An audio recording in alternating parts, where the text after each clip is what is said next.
Conversation. I looked at it on Facebook and I read the speech and I'm trying to find out. And I'm yet to find it. Be a part of the debate. What he needs to do is to allow the people to do their work in accordance with the relevant legislation. And he must not overreach. Because when he makes those suggestions, he is, in a sense, misleading the population here. Speak your mind. Defend your country. Call in. Numbers to call: 869-669-7312. That's 869-669-7312 or 917-460-2187. That's 917-460-2187. On target here on 2020 Vision Radio every Saturday from 1 to 3 p.m. On target. Be a part of it.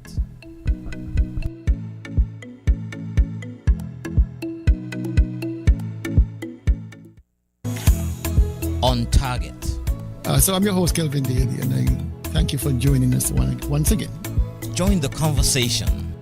I looked at it on Facebook and I read the speech and I'm trying to find out what is the commitment to renal failure in Nevis, and I'm yet to find it. Be a part of the debate. What he needs to do is to allow the people to do their work in accordance with the relevant legislation. And he must not overreach. Because when he makes those suggestions, he is, in a sense, misleading the population here. Speak your mind. Defend your country. Call in. Numbers to call: 869-669-7312. That's 869-669-7312 or 917-460-2187. That's 917-460-2187. On target here on 2020 Vision Radio every Saturday from 1 to 3 p.m. On target. Be a part of it.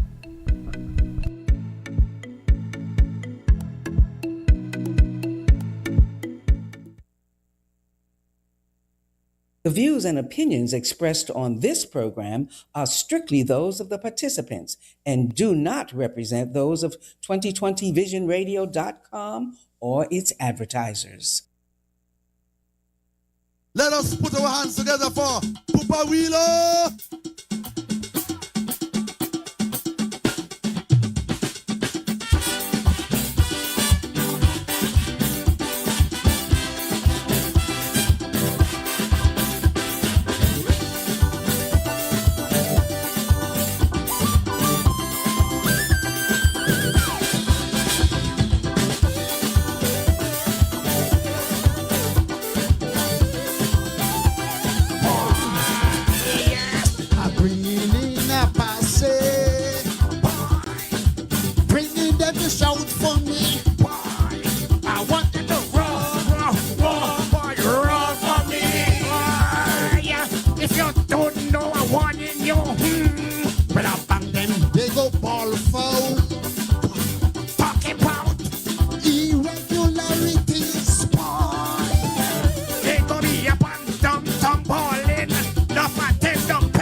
Maintain your Impulso, todo zombie and beater. Take it away.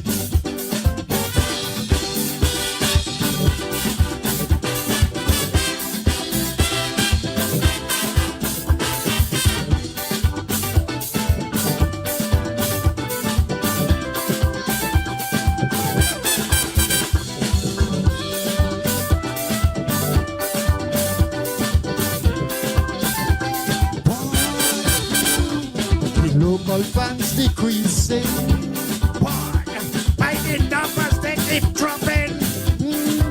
Nobody don't shout no more like they used to shout before. Boy, these grunting fans they crumbling about promised songs. Fail on delivering. Boy, start song and can't finish it. It's standard English, singing stupendous nonsense. Why don't you sing a song and again? Can we happen to be fair share when the money disappear? Ooh yeah, boy. Stuart, if it question here, bringing them to shout for me. I wanted to roll, boy, roll for me.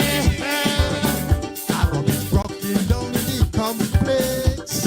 Yes, if they don't crown the king, boy, I don't really like the doctor placing their campus suicide bomber. Bringing them to shout for me. I wanted to roar, boy, roar for me. I'm gonna be mashing up the complex. Yes, if they don't crown the king. Doctor, placing your campus suicide bomber. Boy, bringing them to shout for me.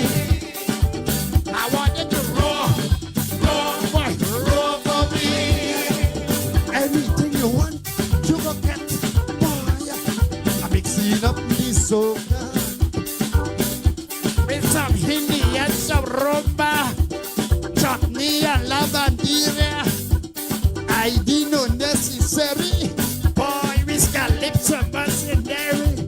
Bringing them to shout for me. I wanted to roar, boy, roar for me. Maintain your impulso. Todo zombie and Peter. Boy, take it away.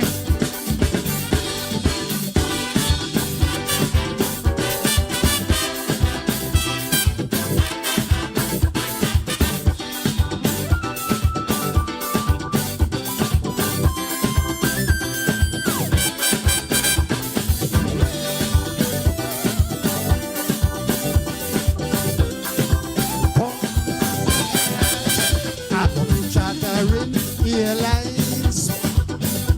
See preacher, see taxi. Bringing them to shout for me. I want them to roar, boy, roar for me. You don't know. You got to spend big money if you wanna win monarchy. I go got the diaspora. 420 in my corner, boy, share the life, boy. Press like, subscribe, sharing. All here the diaspora's king. Your king go be knocking down your airport, knocking down hospital walls, boy. Training geothermal. Let the Jewish people sing the song. These Hebrew boys don't understand. Begging them to shout for me. I want to roar, boy, roar for me. I'll be rocking down the complex. Yes, if they don't crow me king, do it like the doctor placing the campus suicide bomber. Bringing them to shout for me. I want them to roar, boy, roar for me. Anything you want, you go get. Yes, I'm mixing up the soca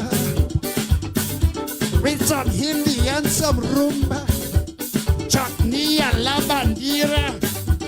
I need unnecessary. Please calypso mercenary. Boy, bring me the sound for me. I want it raw for me. Prendete le pulso. Todo son bienvenida. Kick the momentum. Everybody is welcome. Thank you.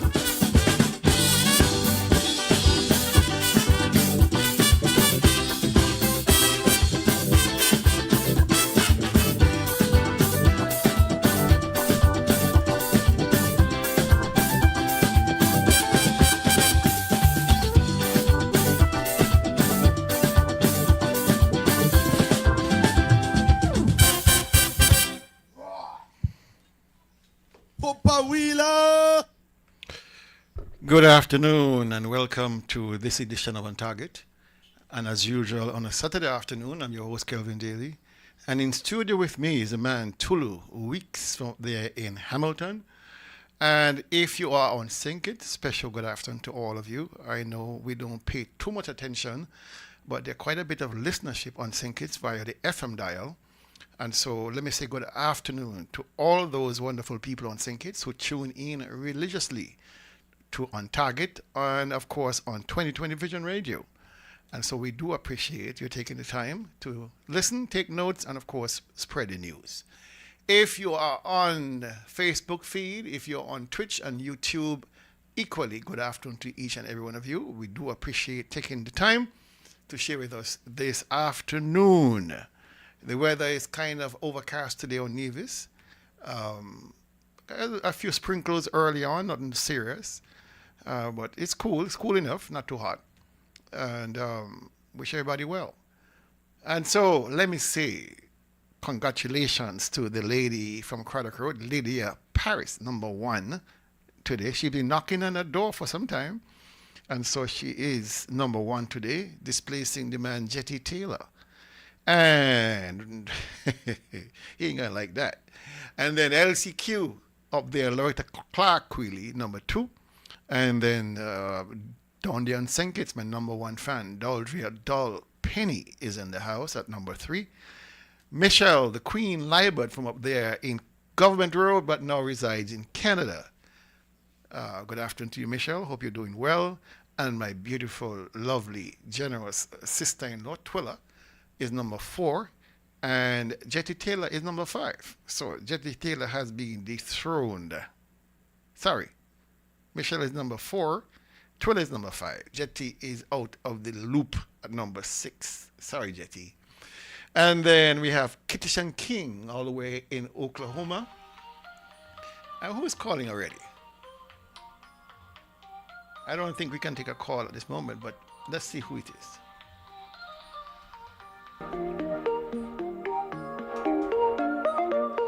Good afternoon, you're on Target. Hello. Hello. Yeah, we haven't good afternoon. we haven't even started the show yet.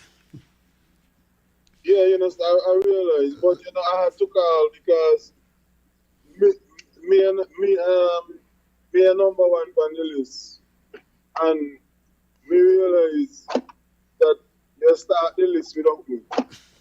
I'm sorry to hear that. But I can only go what the computer says to me here. Good afternoon, my brother. Hi. Yeah, man. Good afternoon, man. All the best to you. Same to you, brother. Yes, man. All right, cool. All right. The man is defending his position. I'm telling you, Oral Joseph is in the house. Good afternoon to Oral. And so is Cecile Hobson over there in St. Thomas's. And Ruth Lynn Hale, another St. Thomas's lady now residing in Florida. Judy Cornelius Webb from up there in Judy Cornelius Webb Estate. Good afternoon to you, Judy. And Ingrid Daniel Farrow, that queen from Virginia, living over there in Virginia. Daughter of our national hero, so Simeon Daniel, of course. And Paul Pemberton, the coolest gentleman around the place. Paul Pemberton is in the house. Keisha Irish, good to have you on board, my sister. Elvis Leslie, you know that name, Tulu? Elvis Leslie? You know the name, but you don't know, anyway. Erwin Farrell, good afternoon. Good afternoon to you, Erwin. I hope you're doing well. Catherine France. Oh, I love this lady here. Catherine, wonderful person. And then we have my second favorite sister-in-law, Jessica Lewis. She's in the house. And so is this very generous person, Olivia David. She always sends something for me. I think she loves me like that.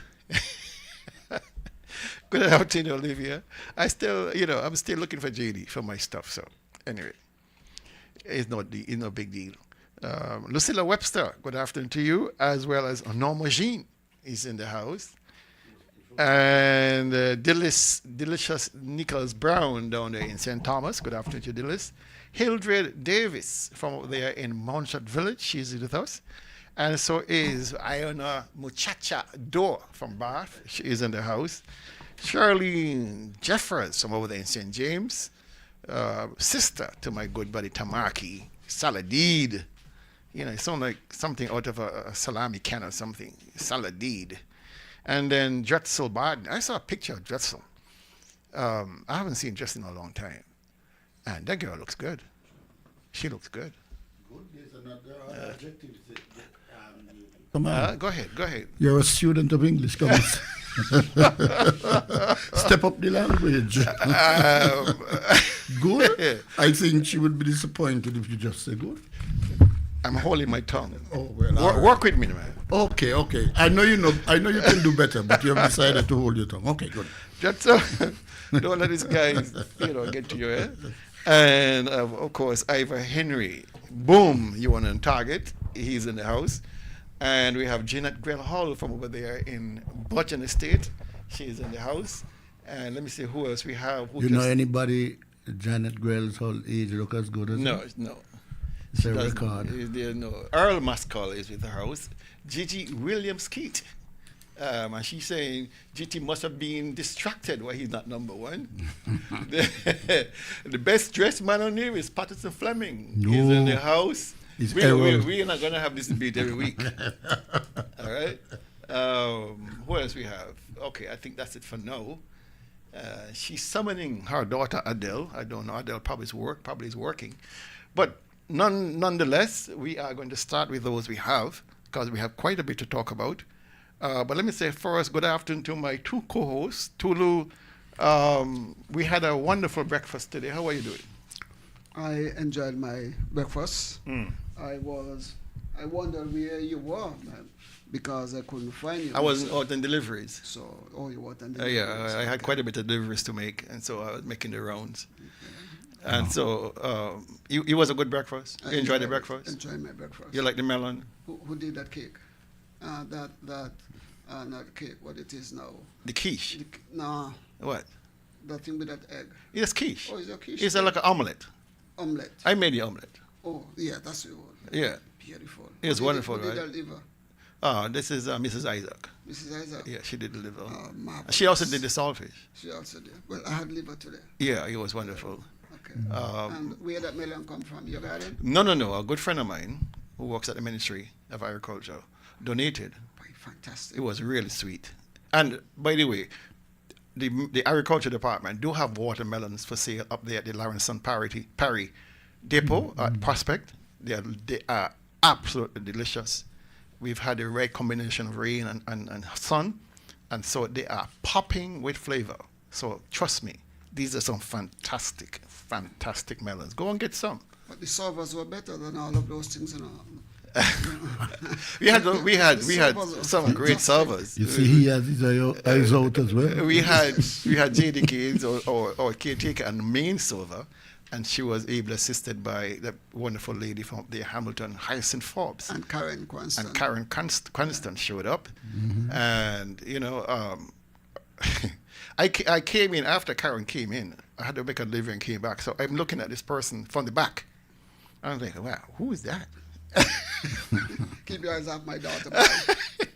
And she, have a good fun about it. But it was fantastic. Hensley would have been kind and generous and donated a gift towards the event, even though he didn't show up.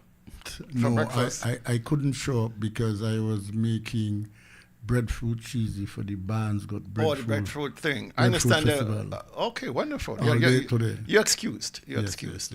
yes. So it was a wonderful breakfast. Thank you to all those who made it possible, all the donors and cooks and servers. Special thanks to my good buddy Don Bancamper down there in St. Kitts. He donated generously. Oh, yes. The folks at Happy Endings, they would have donated generously. Other persons who donated but want to remain anonymous, thank you. Yes. Once I pick up the phone and call these kind of people, they always respond positively. And so I do appreciate that sponsorship every and single time.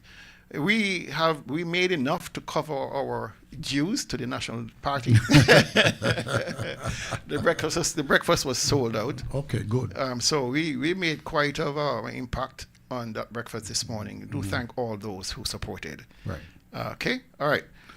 You had something to say, Hensley? Just very quickly, Kel. We and this is for you in particular.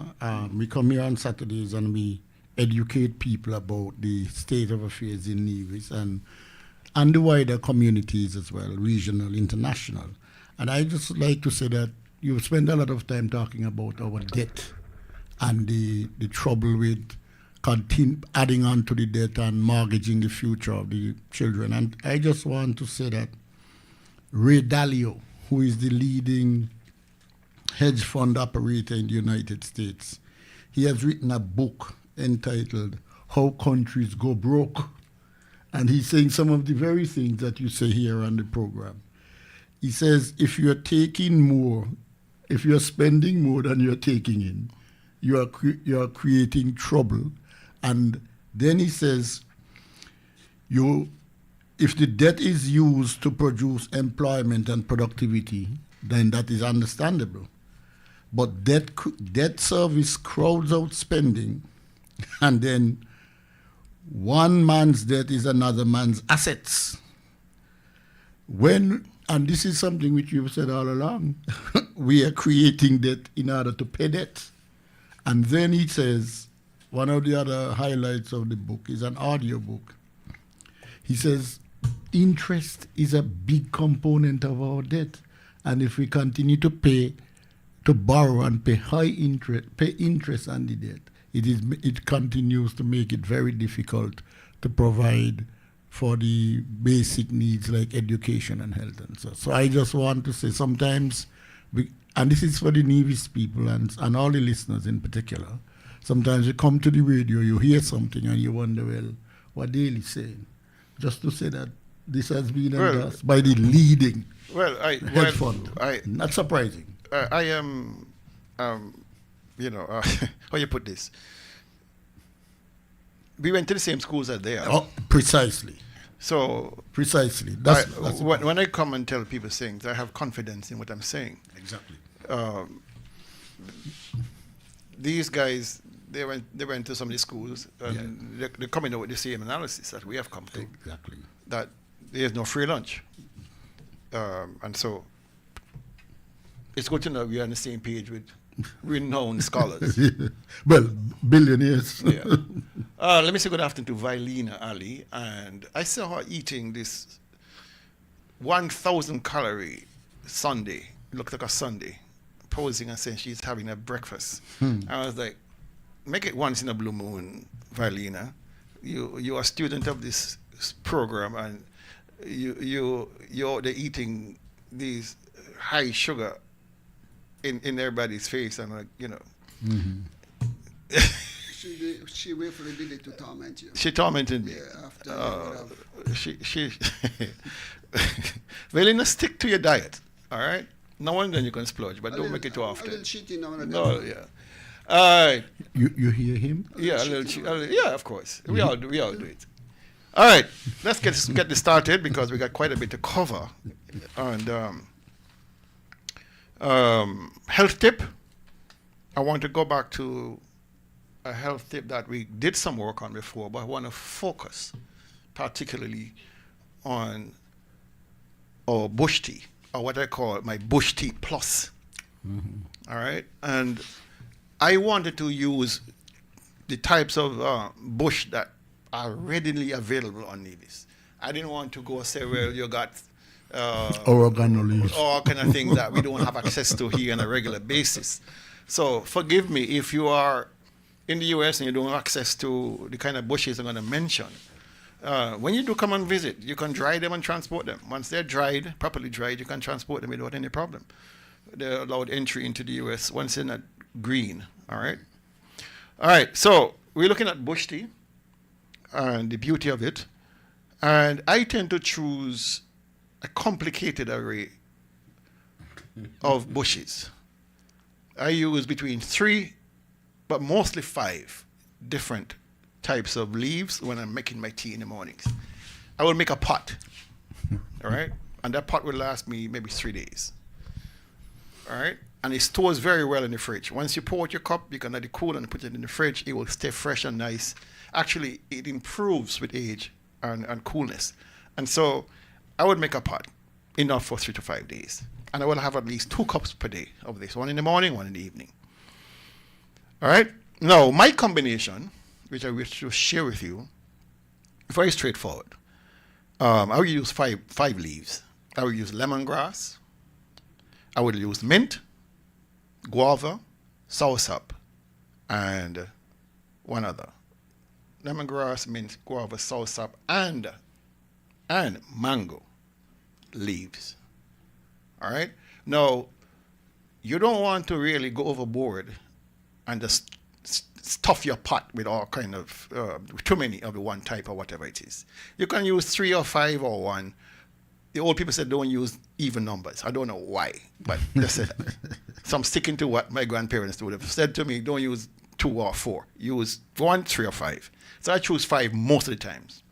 Now I choose lemongrass because it really assists, it's a calming type of tea. It's very aromatic, but there's a calming component of it. If you're struggling with stress or anxiety, you want to include that in that mix. It also reduces your blood pressure, reduces heavily inflammation, especially when it comes to pancreatic inflammation and heart inflammation. So you want to try and get some lemongrass planted in your yard. They grow like wild grass. They're just prolific. Give them a spot with some water, and they're gone crazy. If you want to put them in a pot, fine. You can move them around your yard or whatever it is. And they're going to put on seed at some point. Where you just cut them back, put on your pot down, and go on again. I keep about 3 different pots, 3 different plots. So I always have. I'm never out of lemongrass. You could chew on the leaves if you have a problem with cavities or bad breath or bleeding gums, stuff like that.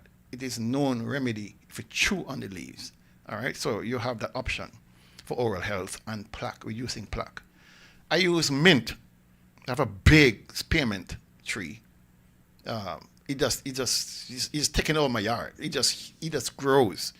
But I share it and I get some lovely mint. And that is a digestive aid. It improves digestion. It reduces anxiety. It reduces inflammation. All right? Plus it smells so good. All right? Guava, another digestive aid. All right? If you are struggling with diarrhea for whatever reason, guava tea, 3 leaves in a cup, let it extract for about a few minutes. Very good to reduce diarrhea. If you're suffering from menstrual cramps, very good. Guava is very good for that. It also improves oral health. All right?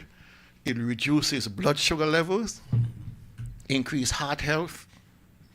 It's a very powerful antioxidant. And remember I told you, the purpose of antioxidants is to grab up what you call free radicals, those singlet oxygen that causes cancer.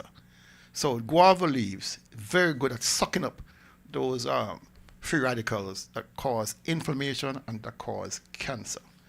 Soursop, we all know soursop. We used to drink that at nights to get you to bed early, make you sleep soundly. It's another powerful anti-cancer agent in it. Very strong anti-inflammatory and antioxidant. It reduces, of course, insomnia. We all, I always wonder when my mother gave us soursop tea at night. But now I know why. Children. All right? No, you have to be very careful with soursop. You can't overdose on soursop because it can have a negative effect. All right? 2 to 3 leaves maximum in a cup. Because if you're on blood pressure medicines, it will interact with a blood pressure medicine. It already has very high blood pressure reducing qualities, and then you're on blood pressure reducing medicines, you can really cause some problems for yourself. All right, so you want to limit the amount of guava tea you drink, no more than 2 cups a day, and no more than 2 to 3 leaves in a cup. All right. Soursop. The last one is mango. All right. Now people saying, why mango? Mango leaves are excellent anti-inflammatory, antioxidant, very good on your digestion. And so I use that as my 5-leaf combination. You can pick whichever ones you want. There's information on the internet out there. You can pick whatever you have available. I'm now seeing some evidence, some reports talking about Carolita, the bee bush. Very good anti-diabetic. Oh, yeah, lowers your blood sugar. Yes. Right? Yes. So We know that. it's everywhere. It's everywhere. Yeah, And yeah. so there's bee bush out there. You can, rather than have them, you can attack them and make tea with them. And so there's a lot of things out there. The lack of information is no longer the problem. Or I should say the lack of information. Access to information is no longer the limiting factor in educating yourself. These smart devices, you just type in what you want. And everything about that particular product comes up. All right? Now you got ChatGPT and all these extraordinary AI programs. You can find absolutely everything. I even have an app on my phone, which I downloaded on Google Play. And it identifies every single bush, every shrub, every tree. They have an encyclopedia of bush, of herbs, of everything. And you just take a screenshot of it, and it will tell you exactly what it is and what it can be used for. All right? So there's lack of access is no longer the problem. All right? So the 5, guava, soursop, mango, lemongrass. Yeah. That's what I use. And Loretta Clark really saying she used papaya, lemongrass, mango, avocado leaves, and avocado is good too. yeah. What about, and hibiscus is excellent, Loretta. We don't have hibiscus in abundance. I don't have it in abundance. I don't have any hibiscus at all. But there are hibiscus trees around. I could steal some from somebody's yard. And by the way, the sorrel is a member of the hibiscus family. All right, so you can, when sorrel is in, you can dry it and use it. What's she saying now? Loretta's saying papaya, lemongrass, mango, avocado, and ginger.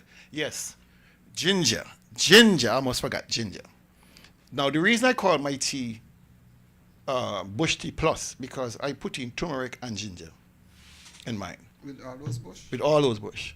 Because, you see, turmeric is a hell of a, you can't find much of a more powerful anti-inflammatory compound like that's contained in turmeric. Ginger, again, high is used, is very anti-inflammatory. And so, what I'm trying to tell people, what I now believe, took me a long time to discover it, but most of what is affecting us, whether it's in your stomach, it's on your skin, in your brains, in your psyche, everything, inflammation.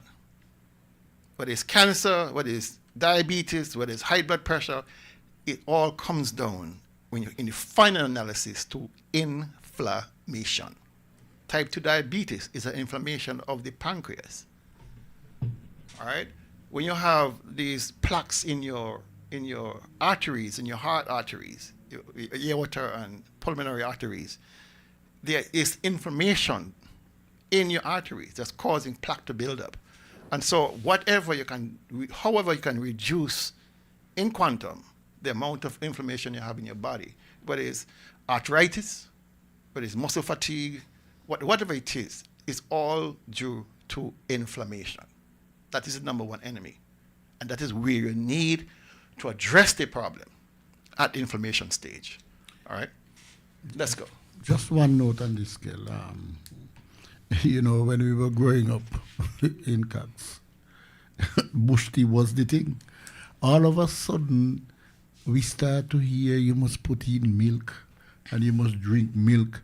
So people began to think that these things here are not so good. Actually, I remember my younger sister going to school and said that the home ec teacher say that if you drink bush tea, you're going to run down your system. And so there was an actually, so you're drinking bush tea and Tulu is drinking milk. Tulu said, boy, I'm better off than you because I'm drinking milk. So what happened is that I think what you're saying is that we need to return to the things that prevented some of these ailments, and that what we were doing, what our grandparents and our parents were doing, made sense. Yeah, and we have become creatures of convenience. Yeah. We'll go into one of the supermarkets and pick up a pack of green tea and drive past lemongrass, drive past guava, drive past soursop, and I head home and feel comfortable doing so. I mean, why are we buying green tea from somewhere else, from Sri Lanka or anywhere else in the world, packaged maybe 2-3 years ago? Why are we doing this? Why are we buying black tea? Why are we doing all this nonsense when we have such an abundance of naturally occurring herbs here on Nevis, herbage here on Nevis that can even better fresh? You know, Kel, I just say that, sorry. I remember talking to a supermarket owner here some years ago, and he said, look, once I buy them, these were his words, them nonsense teas I put herbal, what they put there, they mark them as herbal. Say they dry, the same things you're saying, they dry them, bring them back. He said, man, they go fast. Imagine, he's saying they go fast. We have been convinced, Oh, through radio, through TV, through all these ads, that what we've been doing and what has kept our grandparents and forefathers alive and well has been wrong. We are now drinking Milo and Ovaltine. Don't look at me, Tony. You are one of them. All right? We grew up putting away, tins of Milo and Ovaltine in our bodies. And up to today, people are still sucking those things down. I can't understand it. Any nutritional value? There's no value in it. It's No just sugar. nutritional value, it's just sugar. It's just sugar. And what people need to realize, we are poisoning ourselves and ending up in all sorts of health issues later in our lives, because it does not go away. You are weakening yourself by the overconsumption of all these sugary drinks, all of these fake products. We are putting away the good stuff and eating the bad stuff because we have been told Ovaltine make you strong. You see all these athletes, Giant Mall with the muscle. We are being sold down the drain health-wise because of all this nonsense. And who benefits from and this? Why you think why you think we are seeing all these instances of renal failure, of type 2 diabetes, of heart disease, of stroke? It is not accidental, my friends. It is happening because we made it happen to us, because we have strayed away from what we know works. What has kept our forefathers healthy and strong into the 80s and 90s, we're now dropping dead at 40, 50, and 60. Every time my phone rings now, I'm afraid to answer because somebody has gone. Somebody is gone, and these are young people. Cancers we never even thought about. I never knew anybody growing up at my mother's age dying at 50 with cancer. No. Why do you think this is happening? The only thing that's changed is our diet has shifted. Shift in the diet. We are now heavily dependent on sugar, all these processed foods, and we are poisoning ourselves and then wonder why we're getting sick. Well, I think you said it best, Kel. We go into the supermarket and buy a packaged tea, and we pass the sauce up on the road. I have it in our yard. But we have been trained to think that these things are not good. It's convenient. We can simply take out a tea bag, put it in a cup of water and heat it up. Convenience. We are allowing convenience to kill us. But it's also treated in the back. Anyway, we're moving on. All right, we're moving on. The Premier would have traveled last week Again? to St. Bart's. Right? He went on, Monday. Week of 4, sorry. Oh, okay. Week of 4. Week of 4. And he came back bragging and boasting how wonderful St. Bart's was. He always comes back with these revelations that everybody is doing better than us. St. Lucia, he went to St. Lucia, went to Grenada, he went to Switzerland, he went to all the, Bermuda, and everybody's doing better than us. He should be ashamed to say these things. But nonetheless, we know who he is. But it is curious to me, because the last time he went to St. Bart's was in, I think, January or February of this year, to attend this great wine tasting event, because the wines were grown at Cades Bay, on a half-acre lot up there in Cades Bay, by some investors. And so they had this wine tasting event that he had to go to. And so he went. He went back since then. Since February when he first went, we haven't heard anything about this lovely wine anymore. We haven't heard anything. No more investment. We haven't seen any movement, any traction. And then he went back for 2 days, he and Zook, to talk about some kind of nonsense about the airport development. Strangely enough, throughout that 2-day exercise, not a word about the wine industry that he said was coming. Not a word to say, I'm here to follow up. Since I'm here in St. Bart's, let me follow up with the investors on his wine making industry that he said he is creating. No word. You didn't find that strange too? He couldn't do any follow-up if there are no grapes to produce the wine. I passed the farm a couple of times, and I do not see any buds on the vines. The vines are there, nothing on them. And so if you're going to expand, then you must expand on the amount of plant that you have in. There's no additional plants inside there. There's nothing there to move anything to say that you're going to boast about. But he was saying that the wine was received with such, enthusiasm in St. Bart's that you would have thought, okay, you're right. We now have done the testing. We know what they can grow here. We know the quality that can be produced from these grapes. We are now going to acquire 5 acres or 10 acres to expand and make it a real industry. But we haven't heard anything. But this is what the Premier had to say regarding this. Let me see if I got a tape here. Here it is. These investors have decided that they want now to have a launch of this wine produced in Nevis. And they are having a launch ceremony in St. Bart's because they're trying to introduce that wine to that market in St. Bart's and also to introduce it to investors there. And so they've asked me to come over. I have engagements with the president there and with the senator from St. Bart's to the French Assembly, the French Parliament, and I will be engaging with them as well as hopefully having a light lunch, and then I come back to Nevis. I say that because, one, transparency and openness, which is my hallmark in government, but two, to show again the diversity that Nevis is seeking to achieve. The different strands that we're trying to weave together to create a stronger, more resilient, and a more diverse economy. This winemaking, I'm not sure where it's going to go, but it has started. And it will, like any other serious attempt at investment on this island, get the support of this government. Like any other serious investment on this island, they will get the support of this government. But what he said before that? What I find fascinating about that comment is that there are many farmers, fishers, small business persons who have not been given any courtesy of any help from this government. It's not talking about them. So when he says these people will be given concessions, well, he didn't use the word concession, but assistance, you have to wonder, what level of assistance did they get? What did it entail?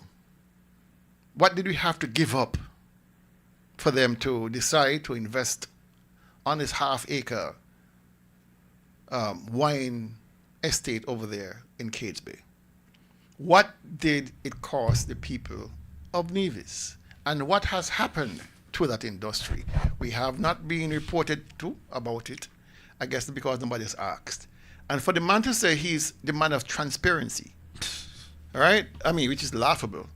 But you would have thought that he would have followed up since he was on St. Martin, on stage, on St. Bart's, and said, yes, I'm here having some lunch with the investors on the wine industry. Nothing. But he couldn't follow up because he said that the wine is produced on Nevis. And then you take it to St. Bart's to try to sell it off to their market. I find it very unique and ironic that here's a wine that is developed on Nevis, but none of it was here for the wine users of Nevis to use, to sample, for you to expand it. Yeah, would have thought, I agree with you 100%. You would have thought that they would have had a launch here on Nevis of this product, since it is grown here on Nevis. You know, invite the delegation from St. Bart's, let them come here, yes, bring the investors here, let them see. But instead, he traveled down there and at taxpayers' expense. And we haven't heard anything about this wonderful industry since. You know, these are the kind of idiot moves of a desperate person grabbing at straws. A drowning man grabs at a straw to save his life. Okay, the premier is grabbing at straws, and the straws are not saving him. Kel, let me ask you something. You're an agriculturist. If you take an acre of wine, putting an acre of land under wine production is enough to create an industry? Of course not. Okay. But I gave them credit in the fact that if it's a pilot project, you have now gathered the data, you have now seen the logistics, you have now understood what it takes, then report back. No, this is not a go. This can't happen.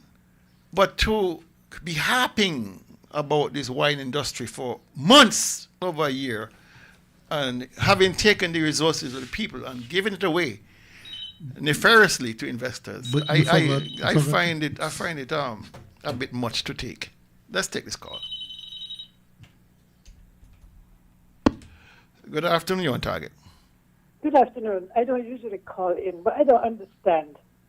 Did you say there was a wine industry being developed in Nevis? So where is the wine factory? Well, that's the problem, isn't it? Where is it being made? In St. Bart's. Where? In St. Bart's. But that is not Nevis. It's just like the beer that making rain station. Uh-huh. And they say the beer making Nevis. I mean, I don't understand. They're trying to fool people, you know. They're grabbing at straws. That's insulting to us. Of course it is. Anyway, I'll continue to listen. Thank you, dear. I just learned something there, Dr. Daly. Are you saying to me that when the premier said that this wine was produced on the island of Nevis and... It's not produced here. The grapes are grown here. The grapes were grown on Nevisian soil. The processing and the winemaking was done on St. Bart's.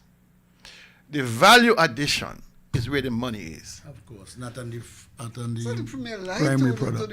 And you're done already. One of the concessions will be, we're going to get the land for no price. Water. We're going to get the water concessionary rates if you're paying anything at all.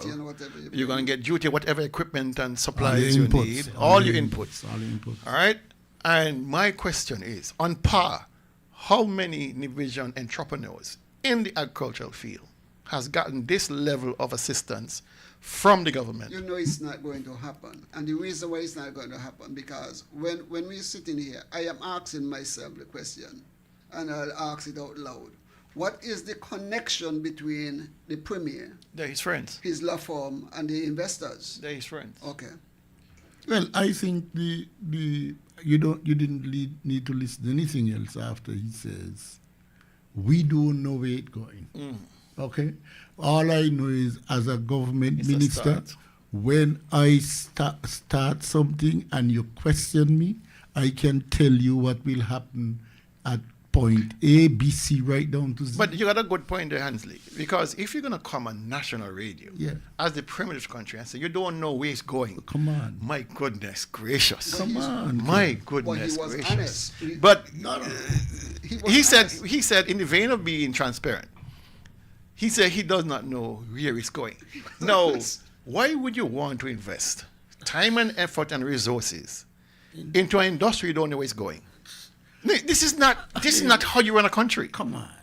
You try to limit these and weed out these sorts of, the chaff. Yeah, but Kelly, you were at the level as a permanent secretary. You could go as a spokesman. You went to represent the Ministry of Agriculture different places.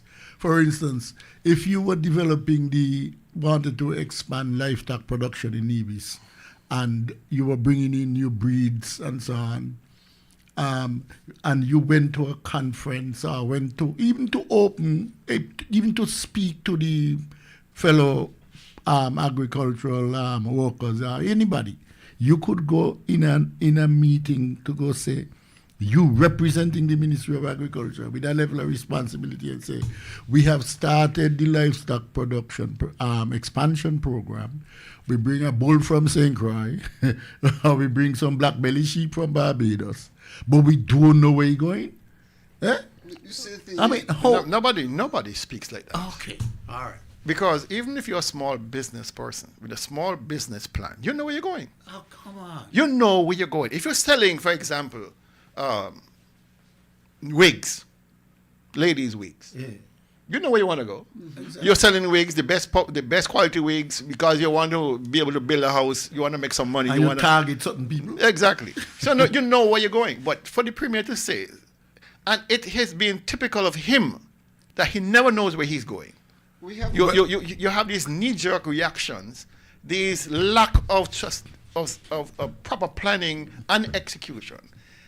It is why we are where we are, in the condition we are, because he does not know where he is going. We have made a mistake, Dr. Daly, in thinking and believing that the Premier is out there doing something to look after the interests of the people of Nevis.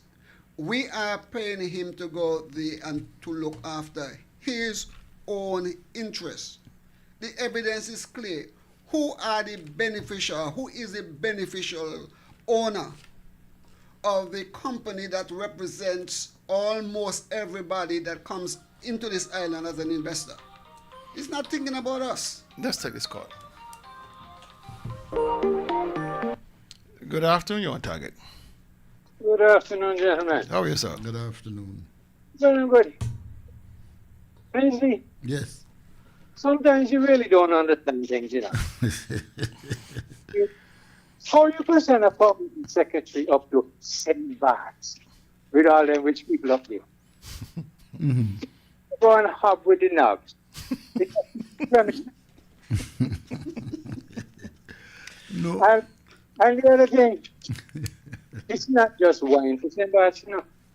No, all the fresh All the what? The fresh vegetables. Oh, vegetables. Yes.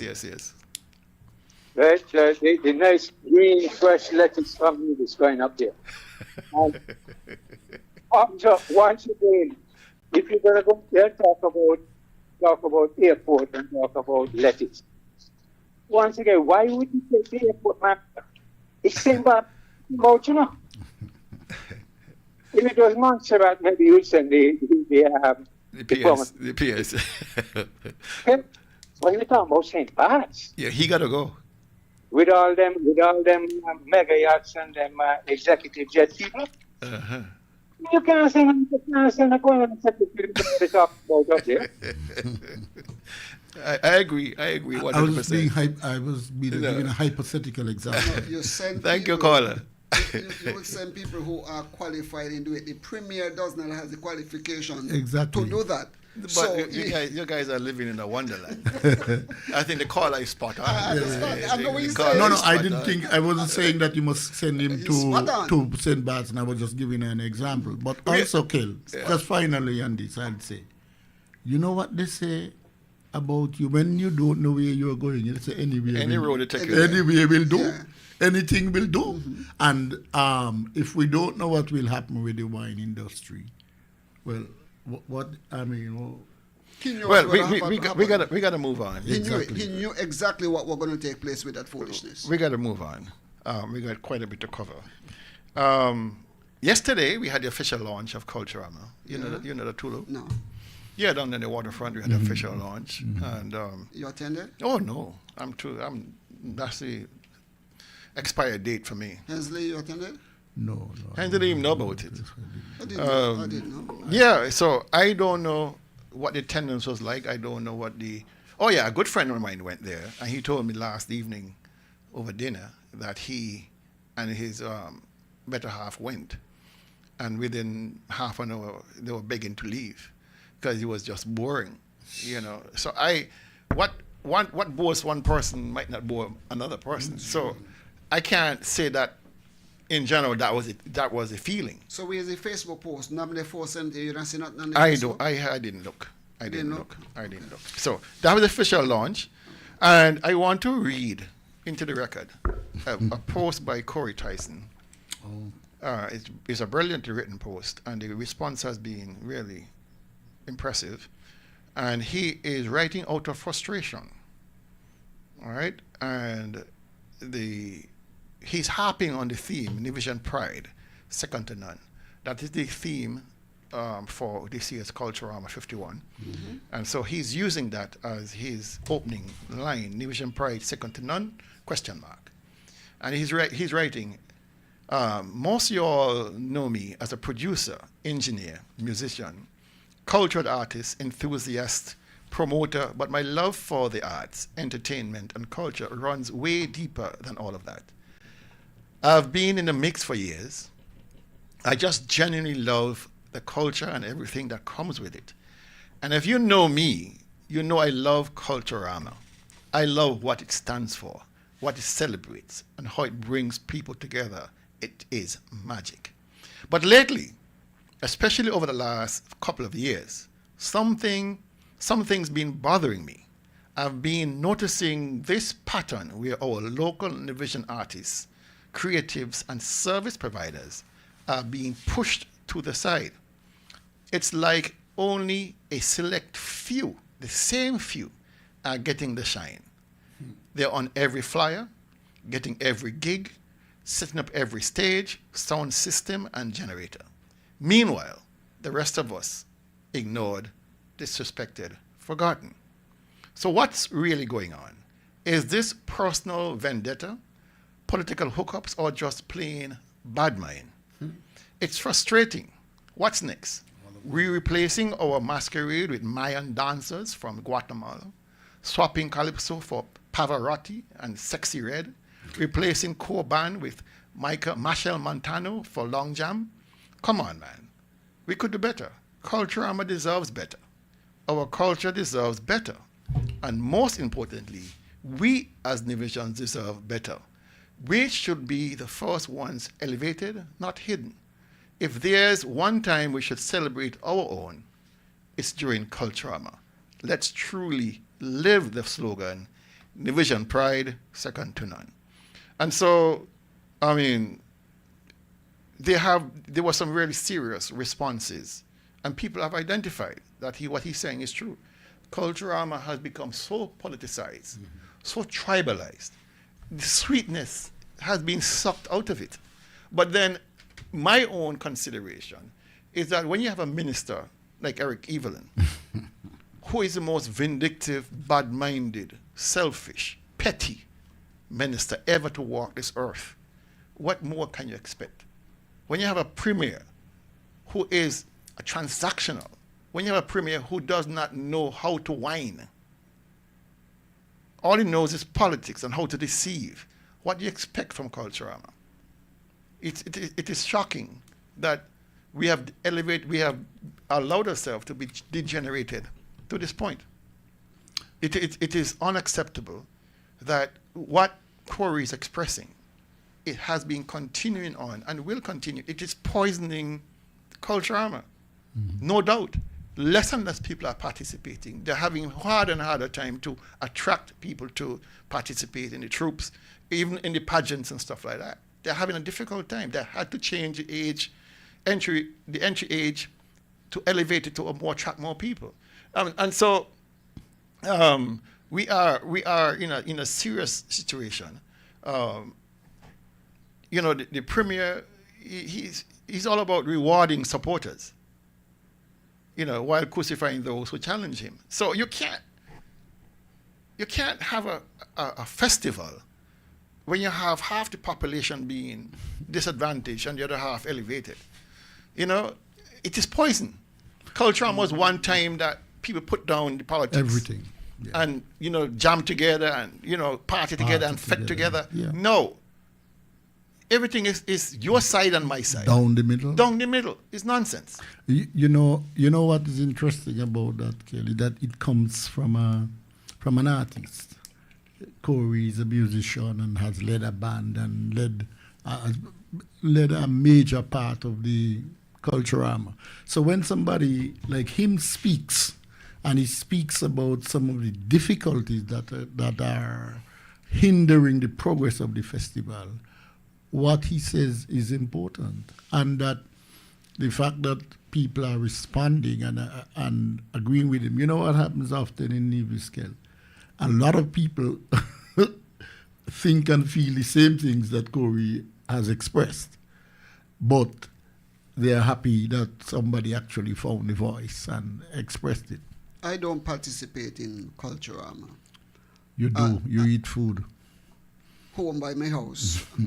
If Wheeler is singing for Culturama and I know that he's singing, I'm going to be listening to the radio to hear basically Wheeler.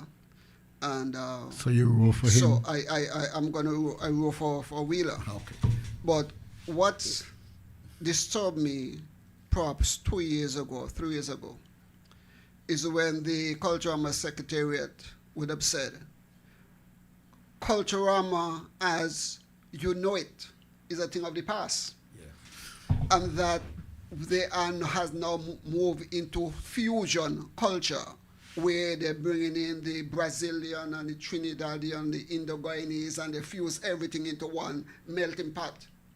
And when I heard that, I said, Culturama, that I knew, and that Omar Johnson and others fought for and built and developed, was gone down the drain.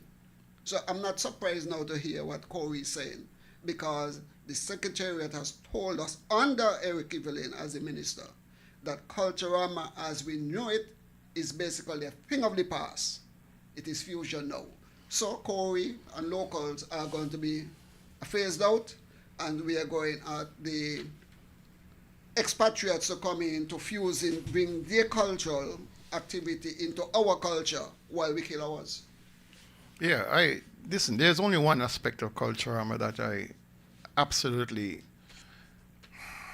have a problem with. All right? And it's the vulgarity, the open vulgarity. That's where they're going. We have degenerated to a level which is unacceptable. People are saying, listen, people are free, it's a freedom. No. There's a conduct, man. Come on. And if that was your wife or your spouse or your better half or girlfriend, you wouldn't want to see her skinning out on the wall here. Mm-hmm. I mean, it's absolutely vulgar, and you are seeing things that you should not see. Yeah, and this bending over 69 business, 630 business. Listen, there's a time and place for everything. All right, and that is no aspect of culture that I know. No. All right, if you want to go to Trinidad Carnival or Antigua Carnival or crop over and skin out yourself, that's your problem. Yeah. But there should be a level of decorum and self and decency Of course. And nobody can legislate decency. It is for you as an Exactly. individual to say, no, I wouldn't want my daughter to do this. No. I wouldn't want my spouse to do this. Then why I are use my you friends. Why I are you use doing my it? friends. And have it on video like it's an achievement? Yeah. I mean, I might be old school, old fashioned, and you're right. I'm heading home. I'm closer to the door than the window. You're closer to exit. Yeah, I'm closer to the exit. Yeah, but principles So, are principles, man. I just don't. That part does really irk me. You see, Culturama has now transitioned from our culture into carnival. Let's take this call. Good afternoon, you're on target. Good afternoon, Daily. Good afternoon, and sir. the good people and 2020 radio station. Today is the birthday for 2020. Good afternoon. Good afternoon. Yes, Mr. Daly, you're so right. You know what I always tell myself? For the past 5 years, looking at them kind of behavior from the young women, them, I tell myself it's weak leadership in St. Nevis. Them things they couldn't walk it, Bracho, you know. Them kind of behavior they could never walk it, Mr. Bracho. Weak leaders. I'm getting worse, Daly. It's taking away from the carnival and the Culturama. It's taking a lot away. These young women, they're not going to shame. And then when the holidays them done, they're going in office. Why people respect them. Showing the whole body. Looking so nasty. With children and little girls. This is my problem. Have a good afternoon, Mr. Daly. Thank you, sir. And Mr. Daniel. Yes. We got to talk. I realize you ain't come sentence, but I saw your wife down here yesterday. To look, pray for this country. We'll We soon need to meet. hear. We'll soon meet. All right. You need to repent. You know, Kelly, he just made the caller just made a point about, what happens to the younger children. And in psychology, we say children learn what they live. So if today's young people are seeing this kind of behavior, they begin to say, well, that's the norm. It's not, because as a society, we have tolerated it. I mean, I'm not looking for no church No, style. holier than thou Yeah, I'm approach. not That's looking not for it. that. That's not it. You know, I guess I grew up at a time when people had more respect for themselves. But Kelly, you saw Culturama in the 70s and 80s, Of course. people partying and so on, Yeah. without this kind of vulgarity. That's what we say. And the It costumes, doesn't have to be vulgar. The costumes are getting thinner and more revealing. There'll be nothing left soon. I mean, I saw a gentleman on the troop parade, a gentleman from St. Kitts, a gentleman obviously from the other side of the gender divide, and a G-string, no shirt on, just this G-string, walking up in a, oh my goodness. If I did not hold my breath, I probably would have vomited. The level of absolute vulgarity. You know, how we anyway. How we reach this We have stage? lost our way. How come? Good afternoon, you're on target. Good afternoon, Mr. Daly and Restream India. Good afternoon. Man was my partner, jam down. And I got called in after him. Because why that talk is real true, I know Sapien it was. Because where I live in here, in my village, one Tuesday morning, I was up my door about 5 o'clock. 3 ladies jump out of the car, come call the next one, and all of them naked. I said, well, I couldn't see nothing better. I just get up. I couldn't see nothing better for him, man. We just call the house back in me and say, well, them are real worthlessness. Them are real worthlessness. And that's why I told my daughter, imagine I got 5 daughters. I go by the youngest one, many a time. And when she coming out the bath and me out there, she got to wrap up. And I see she in tongue, jamming and telling mother, see, hiding from my father, but she'll be looking at him. She'll be looking at him. Yes, everybody. And when me go by them, you hide. All right. And my father, me not make them. All right. Thank you, sir. See, what the caller speaks to, Kel, also is double standard. So, for instance, you the father is saying he doesn't accept this, but he's okay with the mother. I mean, parents have to be. But the mere fact the child is hiding from the father, she knows that something is wrong. She's not comfortable. Something is wrong. She's doing it for likes or friends or whatever it is. You know, I can't imagine no child of mine, male or female, will behave such. They know their father would not accept that. Right. And if you are putting yourself in a position where your parents are embarrassed for you or embarrassed by you, then you've dishonored your parents as far as I'm concerned. Yeah, of course. All right? And I can't see under what sun bending over and showing all your private parts to the world. How is that sexy? How is that enticing? It's revolting as far as I'm concerned. There's nothing ladylike about it. There's nothing manly about it. So, we really need to re-examine what we find. What we find when we find these kind of things, we really need to call them out. If we are abhorred by them, then we need to say something. When the leadership is doing it, because I did not say it, like I say, I'm not around, but I heard people were talking about the premiere. I think it was last Culturama, behind somebody dressed in those vulgarity and doing some sort of foolishness. I saw him, Oh, you saw it? The problem is the man can't wine. Okay. It's the most awkward walk up me ever see in my life. So he I could put a crab. I could have put a crab from down in bags, and the crab walk up better than him. Then you ask a question: would he allow that to be done to his children? Of course not. No, but he did to somebody else. And so the vulgarity starts at the head. It's all part and parcel of where we have come now. Our leadership has lost its moral, ethical, spiritual core. And there has now, for political convenience, they have reduced themselves down to doing anything and accepting anything to gain acceptance when it comes at the ballot. Well, I differ on one point to Mr. Weeks. Parents must ensure that they set the tone. Your best models are your parents. Yes, totally your best role models are your parents. Good afternoon, you're on target. Mr. Daly, we got to call out these things because it look good. Watch you. We say a lot of things about Gratcho here, Robert Gratcho. But when it comes to them kind of things, the man was very serious, Mr. Daly. And as Mr. Daniel said, and Tulu, the leaders, them is here. Where are you telling us?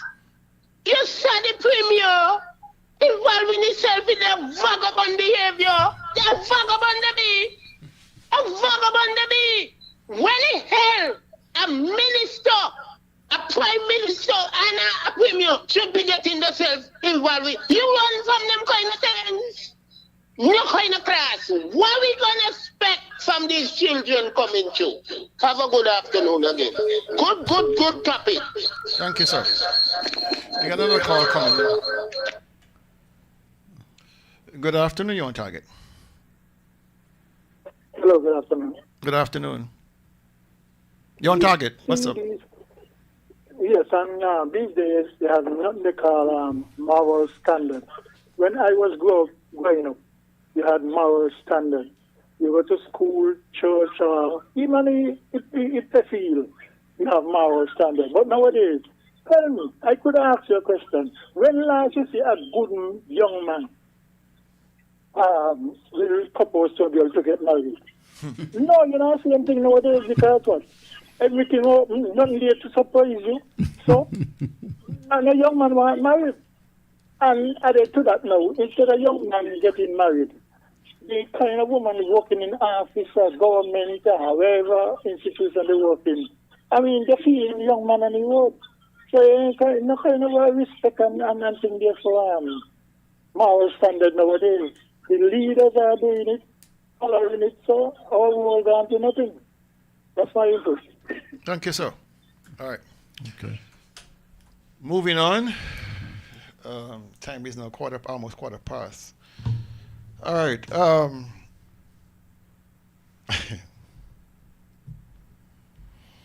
I saw and responded to a post with a picture somebody sent me and it had to do with the NIA. Let's take this call first.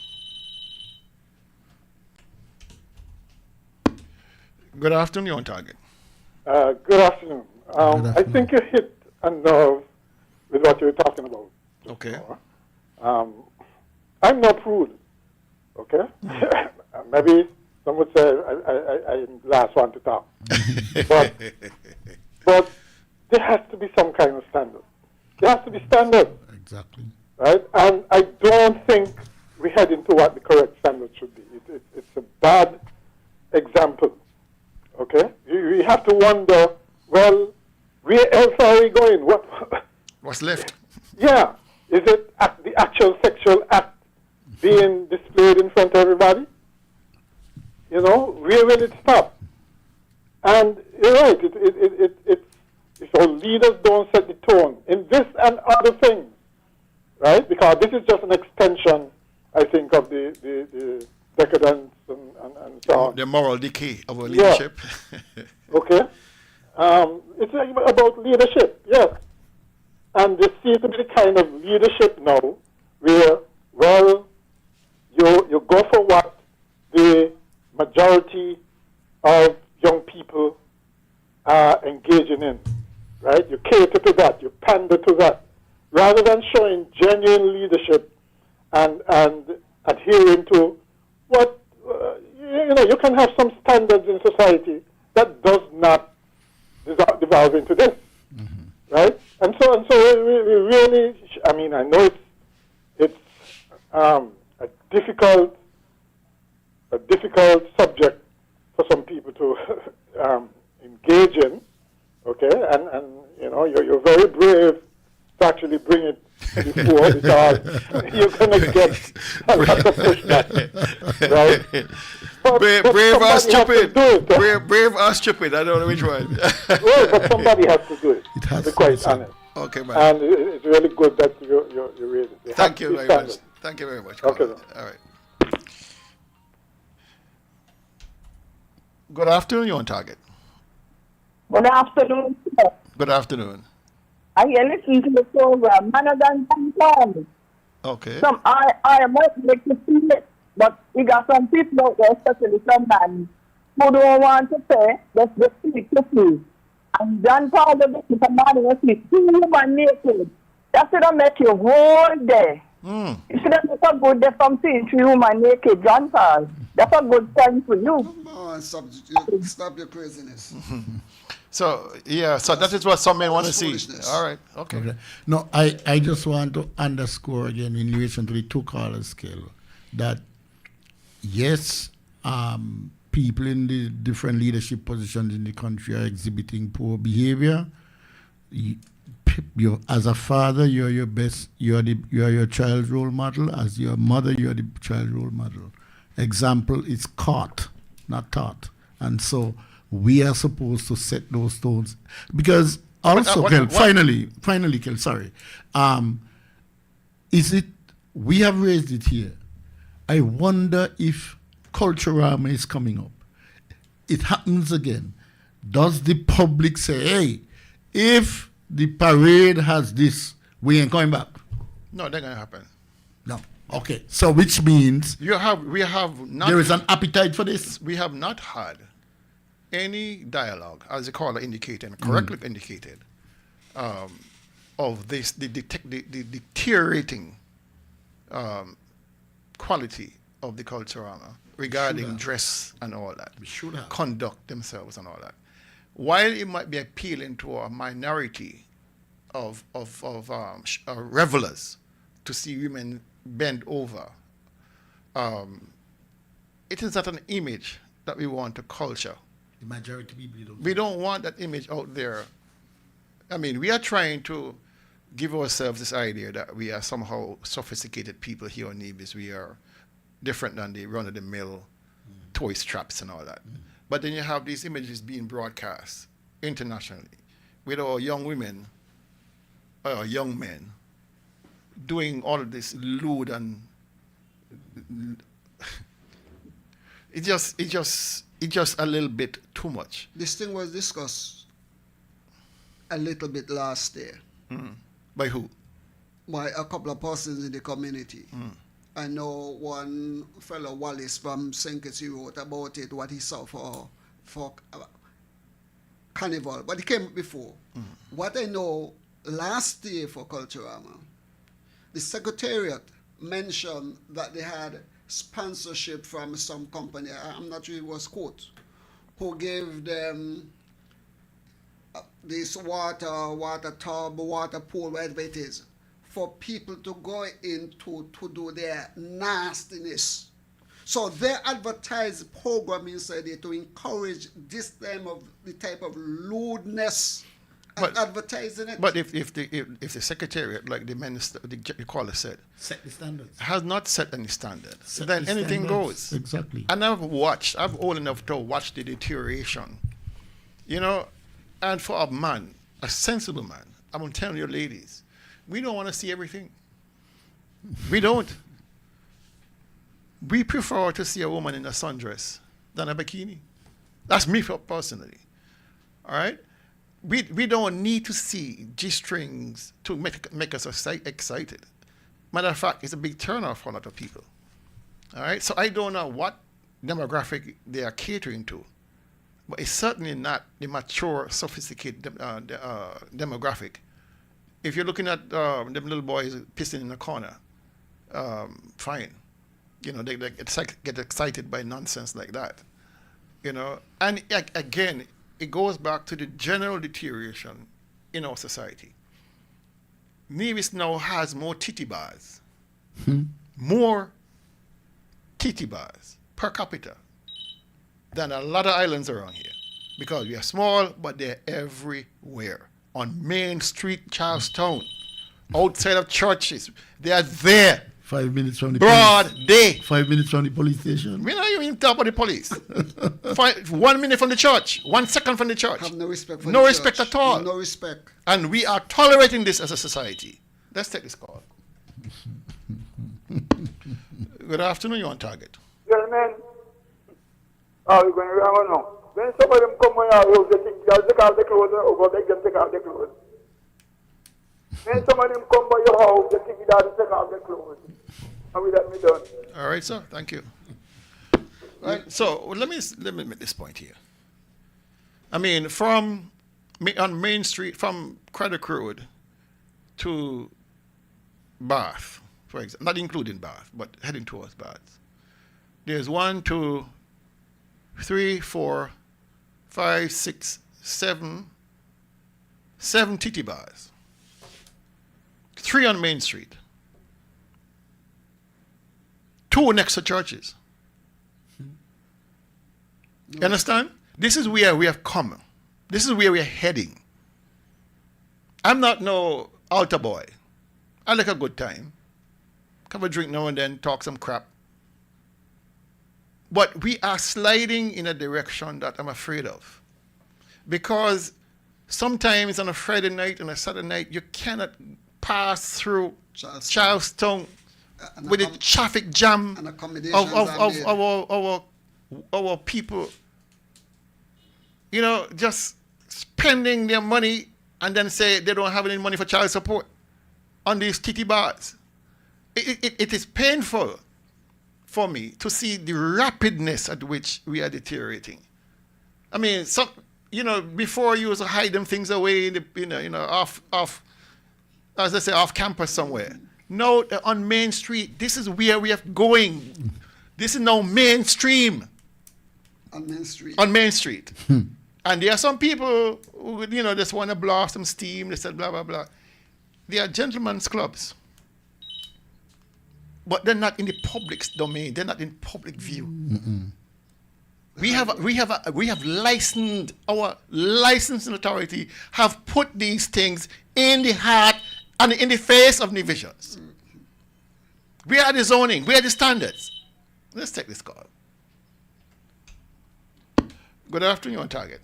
Good afternoon, Mr. Daly. Good afternoon. Good afternoon, Mr. Week. Good afternoon, Mr. Daniel. Good afternoon. I like the topic you all speaking on, but what you all not seeing is these same people who you are speaking of when a general election and NIA election in the Federation, people vote for Renal.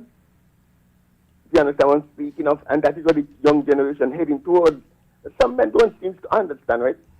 When they pay one of these ladies for oral sex, the daughter doing it for free because they see it, what the father them open the door for the daughter them to do these things. They're looking at it that way. Okay. Anyway, good afternoon. Thank you for that caller. So, Kel, it seems to me then that we should have a discussion on the quality of performances and so on. No, we need to hold this damn government accountable. True. Right? That is what we need to do. All right?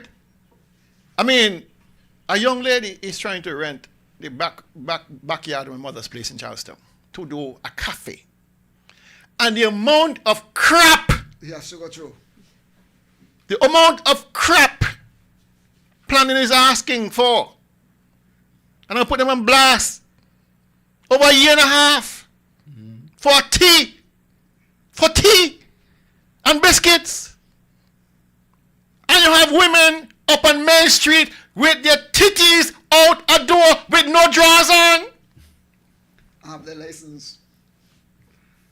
And you wonder what the hell is going on in this country. Somebody sent me a video about a month ago, 6 weeks ago.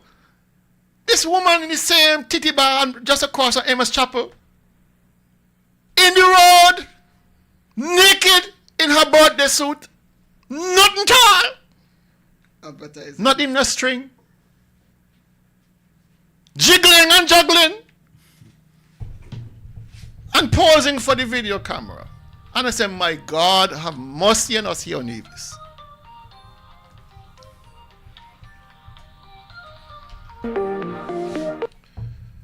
Good afternoon, you're on target. Mr. Daly. Yes, sir. That lady is a CARICOM citizen. Spanish. She's a CARICOM citizen. A local person? No. Turn your radio off, please. A CARICOM citizen. Yes. Oh my God. Father have mercy. But Daly is right. We gotta blame Mark Wendy for the vagabond behavior. And let me tell you something. Mr. Daniel just said something to you. We have to keep a show on that. Otherwise, it's got the potential to get worse. Have a good afternoon. Thank you, sir. You know, the Concerned Citizens Movement, they are so bold with this. I remember one of their candidates wants to take credit for everything that was done, is done on the island of Nevis. That they take credit for bringing prostitution to the island publicly, broadly before the public. They said they brought prostitution here. The caller made a good point. And there wasn't a pushback. The caller made a good point. These are the same CARICOM nationals who hold voters' cards, who have been brought into vote for the CCM government. All right? They're the ones who are given amnesty to do this when they exceed their stay. They're the ones who are given reduced rates on their work permits. The government has been pandering to this demographic for some time. And this is why they are untouched or untouchable, because the government facilitates this kind of decadence for a vote, destroying the civility, destroying the morality of our country, of our island, for a vote. And I say to the people out there who continue to support this party called CCM, but are revolted by what they see on their way to church, on their way back from church, on their way from shopping, on the way from taking the children to Sunday school, or wherever. They see this, but for some reason, they're closing their eyes and saying, it does not concern me. Concerns me. Wait until your child ends up on the firing line, being brought into this business by the same people who you're turning your head against. These things are not accidental. These businesses are being cultured, they're being watered, and they're being fed by this government. They're being tolerated by this government. You understand? We have an issue now with increasing incidence of HIV, with other health-related diseases, gonorrhea, syphilis, Sexually transmitted diseases. Those are on the rise. What? They're on the rise. HIV is on the rise in St. Kitts and Nevis.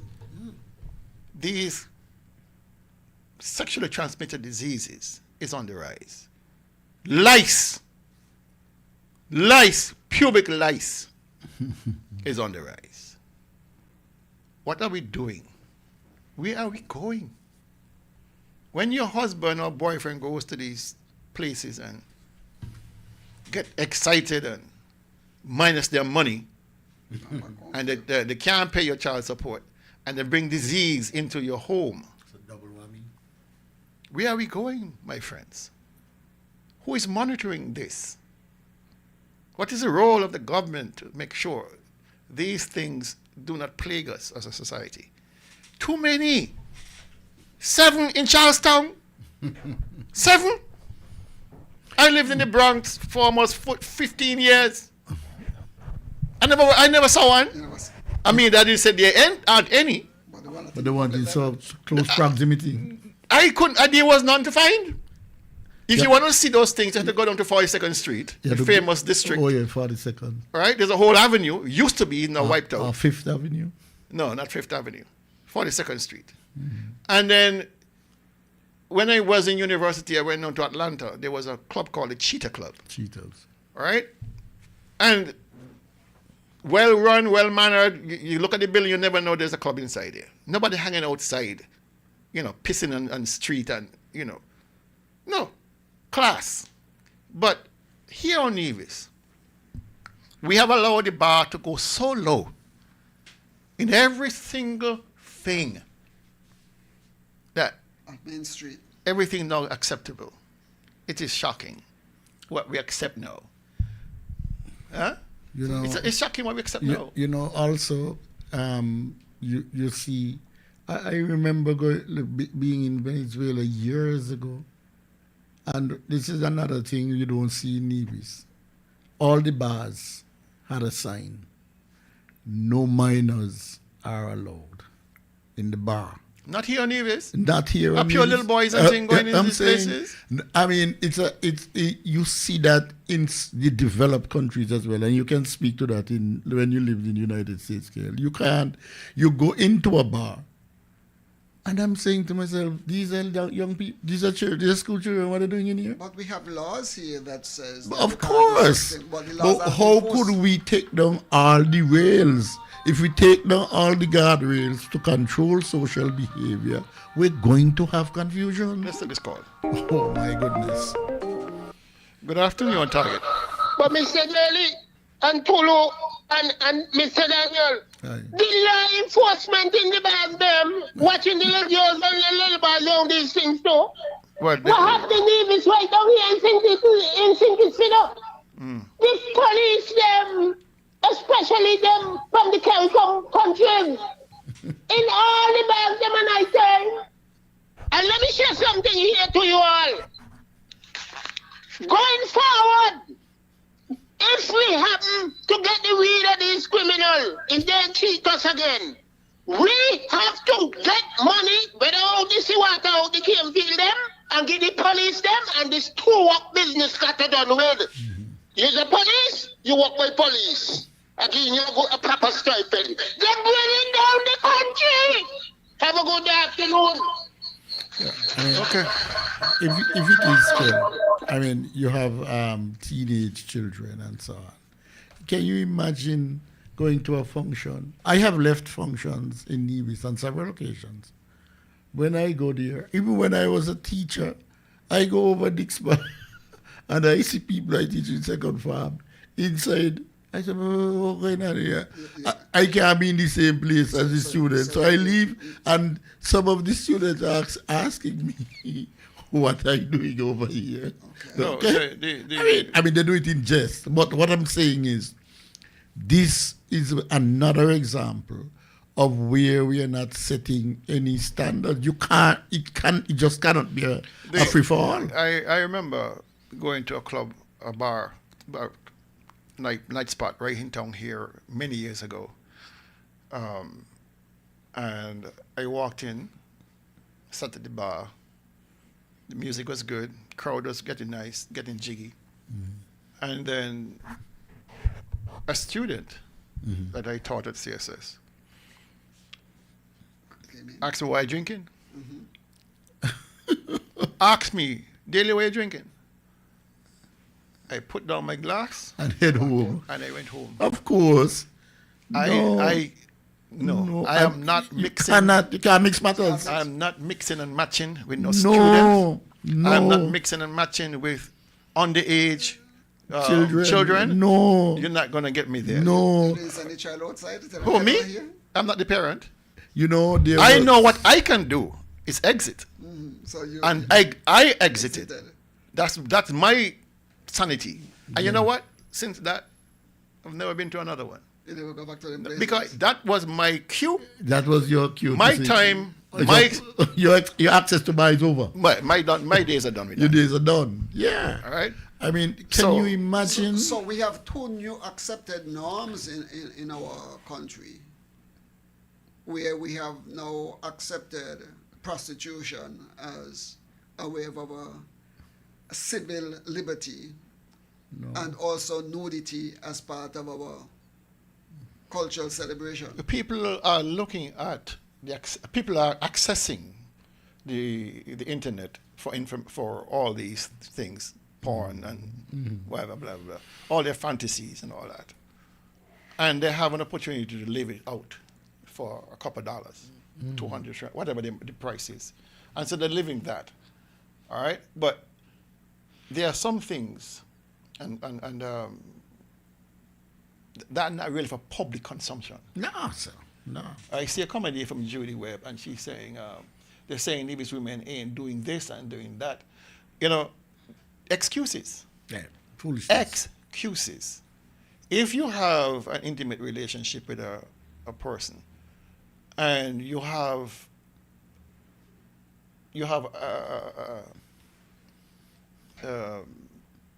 something you want to try, you say, hey, sweetheart, honey bunch, mister, whatever the thing is, you know, why don't we spice it up a little bit between us? Yeah.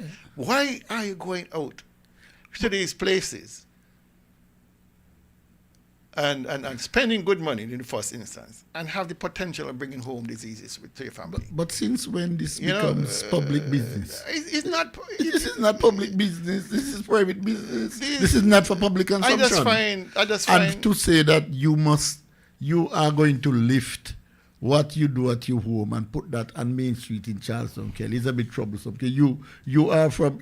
I mean, for you in particular, you are accustomed as a young person growing up in Prince William Street to go all over Charleston and walk back and forth when as a youngster, and you never see this. But no, I drove through there last night and I see the signs marked no parking, but I still see the vehicles parked there to accommodate. And then when I drove through, I say, but wait. These people just cross the street. They don't even know. It's as if it's a freeway, because they're not even looking to see if car coming. What they are working out is this is their time to move back and forth freely. So of course, you as the driver, you have to exercise that kind of caution. Anyway, we have to do better. I'm not looking for a religious state. But I'm looking for decency. I'm looking for. We need to get back to our religious state. Well, you could say that. We had it. You came up under it. That what molded you and brought you. Yeah, but we know that ain't gonna happen again. So we gotta be realistic. Just like we asking people to go back to the bush tea and the old stuff and things. Yeah, but you see, saying the Bible says we must get back to the old godly path and what they're on. Well, okay? it's easier to drink bush tea. You're correct. Yeah. Absolutely correct. All right. I was. But it must be started. we spent a lot of time on this topic, and there was so much more to talk about. Well, that's the public. You see how much interest it generates in the public health. So, you know, the But- public. So, yeah, I sorry, understand. the public has a problem with it, you know. You Right. realize that? Yes. The public has a problem with it. I ended always saying nobody is doing anything about it. It's like they're enjoying it too. Okay, that's possibly the case. And Lady P. Libert is saying those women who are in that business are rejects from their own countries. They are nobody. Why would men put themselves with them? Listen, I see some of these girls, right? I see some of these girls, and if I brought one home, my dog would bite me. Bite me up. Oh boy. You understand? I mean, rejects is kind. And you wonder, with all the beautiful women in Nevis, they're all in our churches, in our schools, they were teachers, they were friends, and you look at these six belly, drag down, and you say, is penicillin toxic? It's just mind-boggling, you know. Anyhow, somebody sent me a picture of a young Nigerian team of footballers who came to the federation to play football. Oh yeah. And they were entertained at Sunshines. But the reason I'm bringing this up, let me take this call here. Good afternoon, Target. Good afternoon. Buying an operation to belly woman and to bottom. And fast buy another you could just buy. Have a good day. Yeah. So somebody sent me the picture. Or somebody told me, go on my Buddy Sunshine page and see. There's a picture of this brilliantly gifted young athletes from Nigeria. They were entertained at Sunshine. And the reason why it's important, because the NIA picked up the bill. Not only for that dinner, that lunch, but for other aspects of their presence on Nevis. And that really rubbed me the wrong way. It really did. Not because I'm anti-Nigerian or anti-African. We're all African by heritage. But because of the recent rejection Of our children. of the Gingerland Secondary School's relay team that were promised some money to go to Pennsylvania to the Penn Relays. And at the last minute, the money never materialized. And that really rubbed me the wrong way, to see that our government put other people's priorities in front of ours. We've been saying that for months. All right? And that really rubbed me the wrong way. If after they had rejected these young students from GSS, they said, listen, you know, we don't really have the 15,000 to send you, but we're going to treat you for lunch at Sunshines or one of the other establishments on the beach. It probably wouldn't have hurt so bad. It would have hurt me still. Right? It wouldn't have hurt so bad. But to simply ignore them after the fact and then entertain others, it really got my goat. It really said to me, this government here is not for us. We've been saying that all the time. They are not for us at all. And so I just wanted to bring that out. Bring it out to the public, that this is what's happening. So when they come telling you, you know, oh, we all building the country brick by brick, please. All right? Now, just before I came on here, I had to make a post because my good buddy Alvin and Calvin were posting about some pictures the Brantley posted of him having fish soup down there at Sand Crab Hole at Newcastle. You know, and I just laughed because here's the premier of Nevis. down there eating a bowl of fish soup, sitting down at Sun Crab Hole with his 475,000 BMW parked outside, having passed the $130 million Vance Amy International Airport development, that ain't going nowhere, having passed the $20 million hospital extension that is not going anywhere, having passed the Mondo track, having passed all of that on his way to India, to Newcastle, sitting down there pretending that he cares about anything. And I'm wondering if people think this is okay. I'm wondering whether he thinks he's fooling anybody.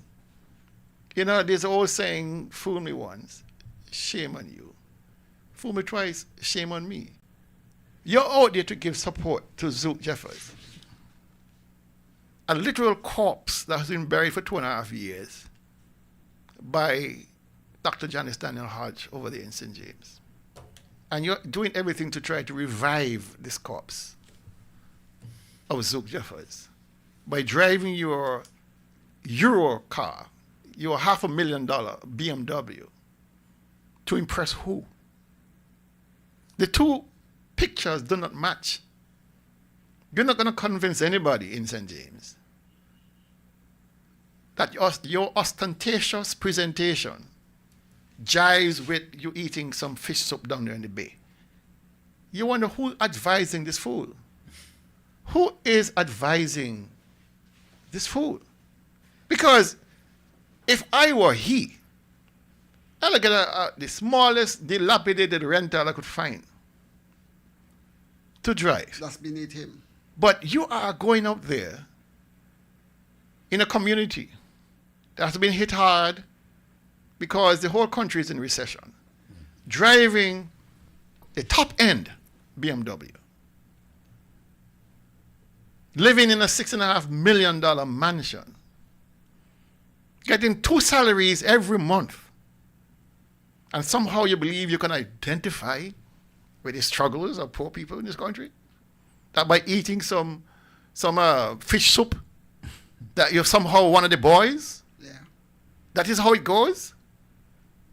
Listen, I was down there for the fish tournament by Dr. Hodge, Easter Monday.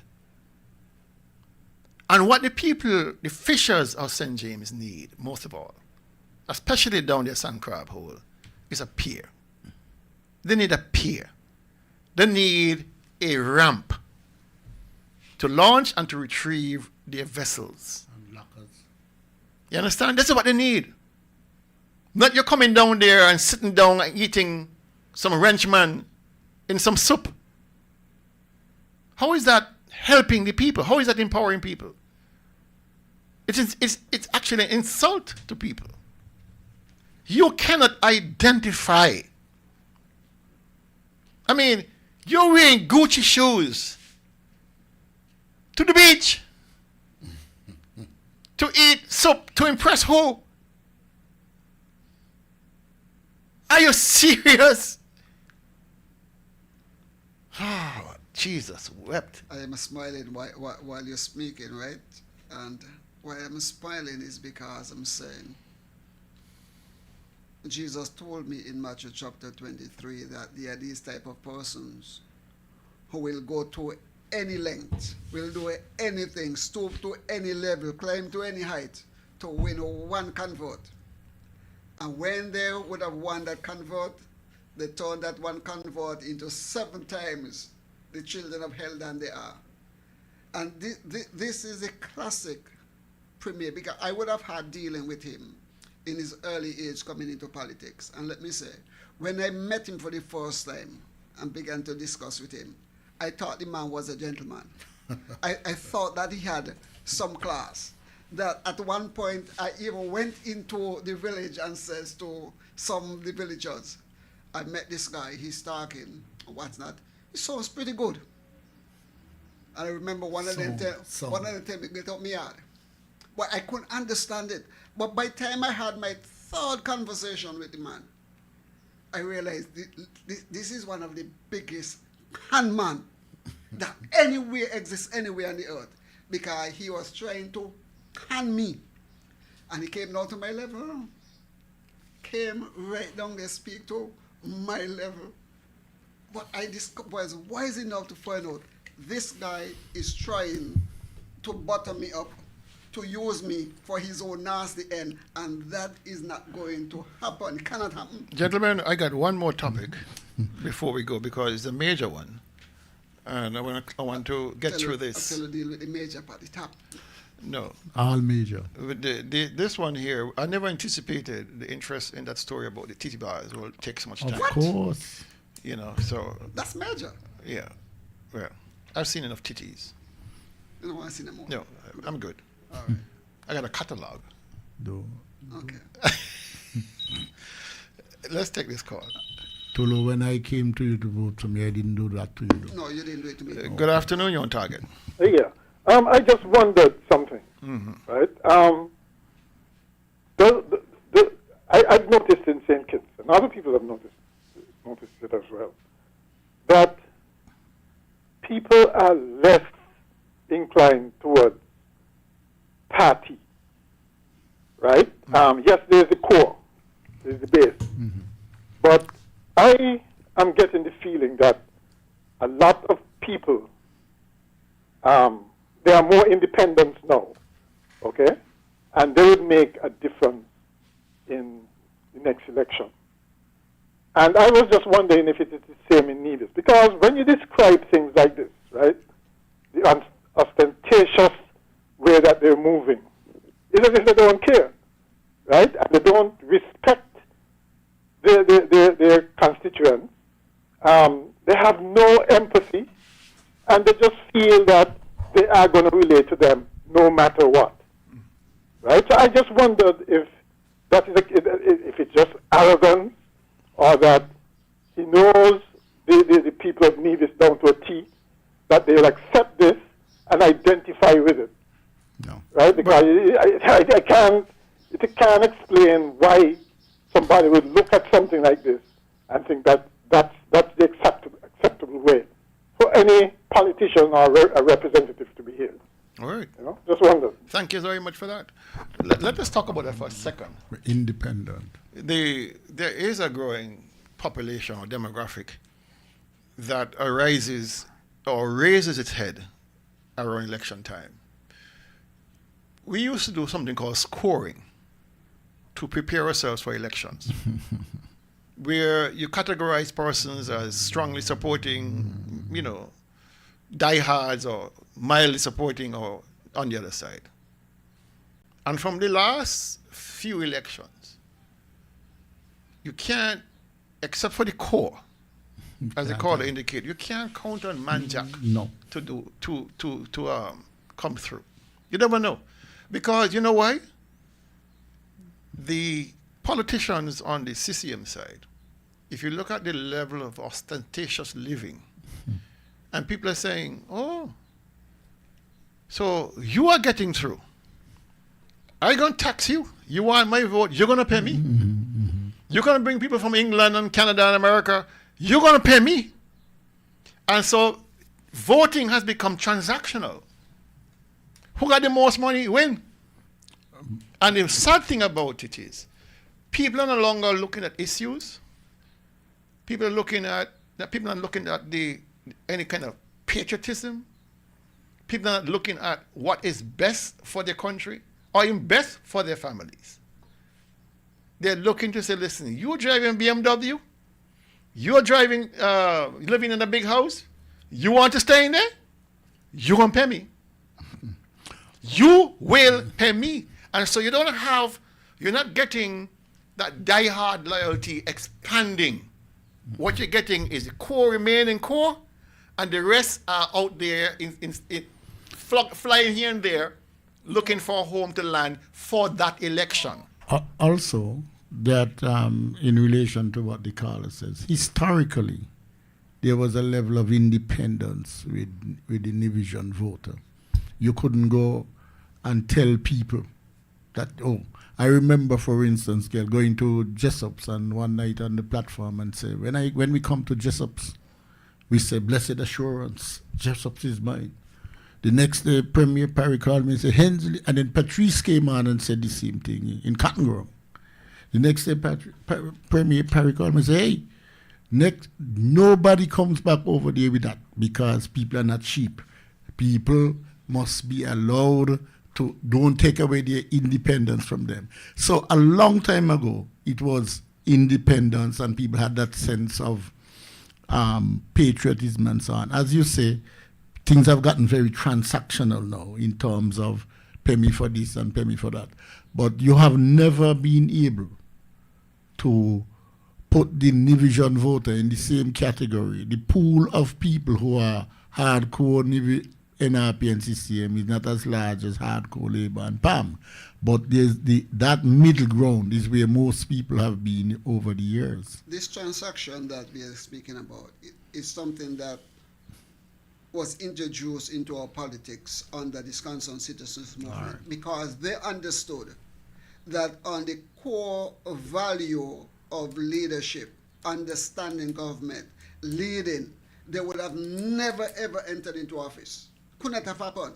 And so they were able to manipulate the people by handout and buyout and buyout and buyout. And it has snowballed. And I'm not sure that we'll ever get back. Gentlemen, we let's get the last major. The last major topic. Well, one minor topic and then the major one. Mm-hmm.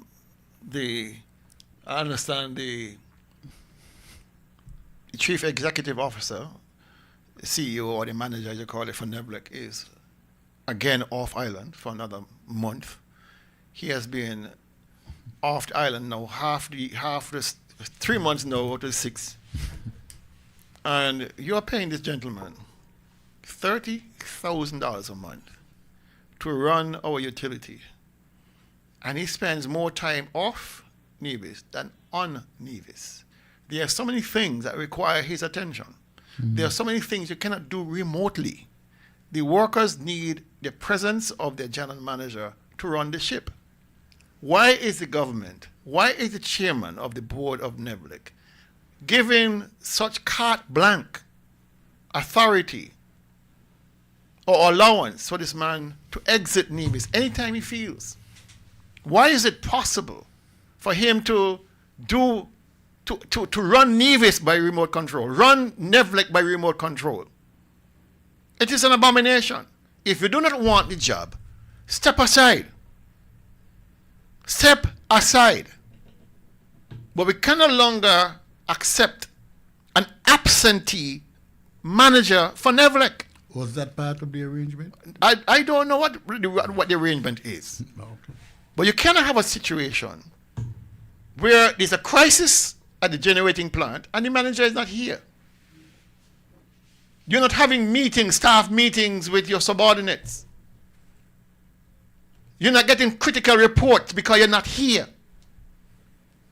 And this has been going on ever since this gentleman became the general manager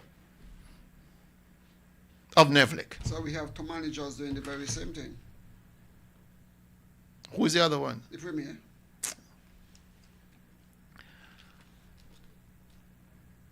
We need to stop this nonsense. Let's take this call. Good afternoon, on the target. Hello? Hmm? Hello? Hello? You on target? I'm on target? Yes. But the government is not the murderer. Here is the federal government bringing in a murderer and paying him $4 million to perform. You're talking about Vibes? Yes. Oh. I've heard the conversation. I don't know the value because I think people are basing it on what he got paid in Trinidad. I'm not certain whether the federal government is also paying that quantum. With all the controversy around that invite to perform for Music Fest, I would have thought that the government or at least the Carnival Committee would have clarified what the contract entails. But they're mum, they're silent, so maybe you'll be right. They say they get it at a cost cut. Mm. Yeah. All right, thank you, caller. Anyway, So the last topic for today, very last. Sorry, Kelly. Where you said the absence of NEVLEC was a minor matter? Yeah. Minor? But in the context of what I've been talking about. Okay. That's a major issue. Okay.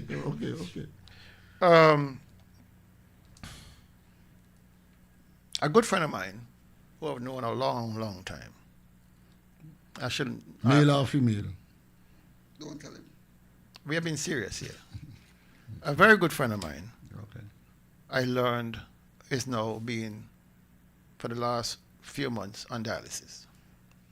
And it broke my heart. Actually made me cry.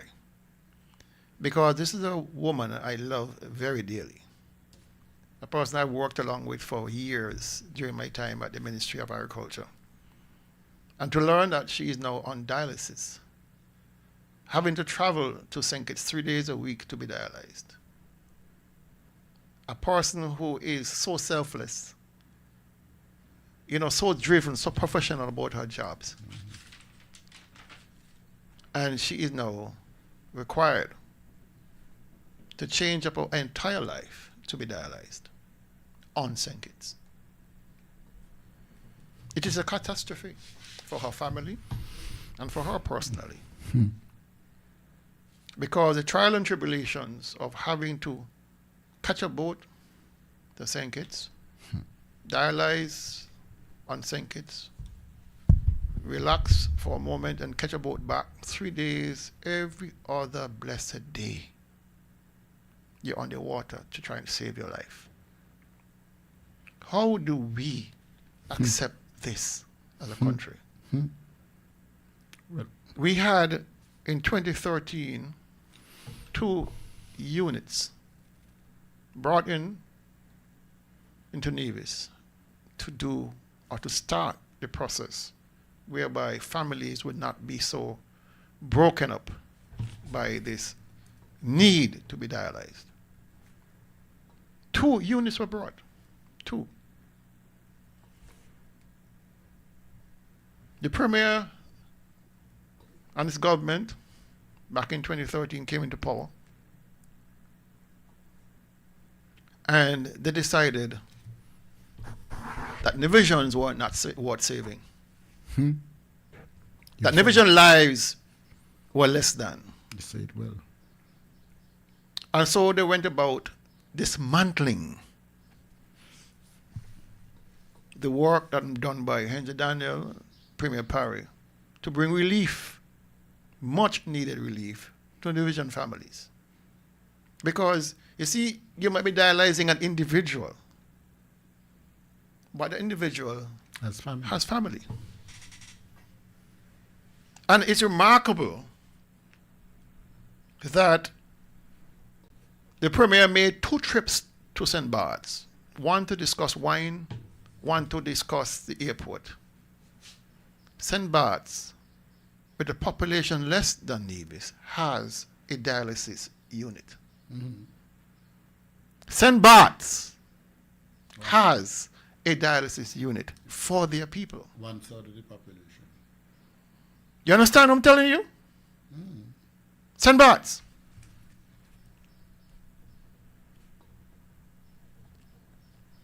There are some.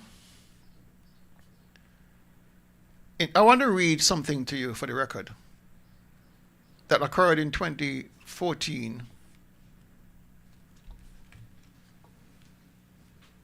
when the Premier was talking about dialysis.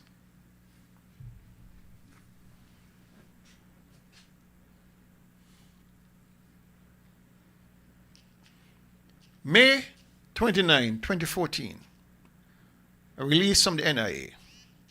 Charlestown, Nevis. Minister of Health in the Nevis Island Administration, the Honorable Mark Brantley, is on a 2-day visit to the Republic of Guyana as the head of a team from the Ministry of Health on Nevis to evaluate the dialysis systems being used in that country for the treatment of patients with renal failure and related renal problems. Minister Brantley and his team will also meet with the Chief Executive Officer of the Georgetown Public Hospital Corporation, Mr. Khan, and the leadership team at the Republic of Guyana's main hospital. On the agenda for discussions are a number of items, including avenues for training and partnership, with the primary focus being on dialysis treatment and renal care. Already, one division dialysis patient, Kenvin Claxton of Bath Village, is being treated in Guyana at the Georgetown Public Hospital, where he's receiving life-saving treatment.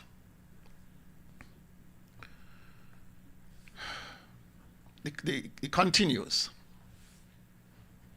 Minister Brantley said, as a government, we have an obligation to our population to see as much as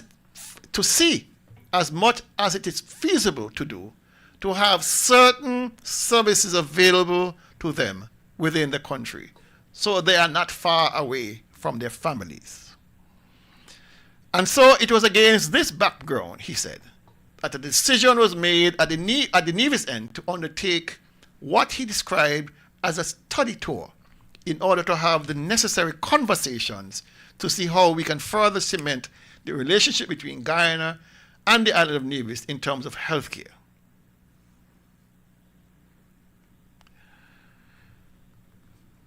He said,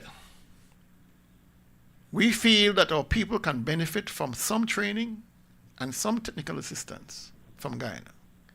And we feel that it is part and parcel of the closer collaboration that we see emerging throughout the Caribbean.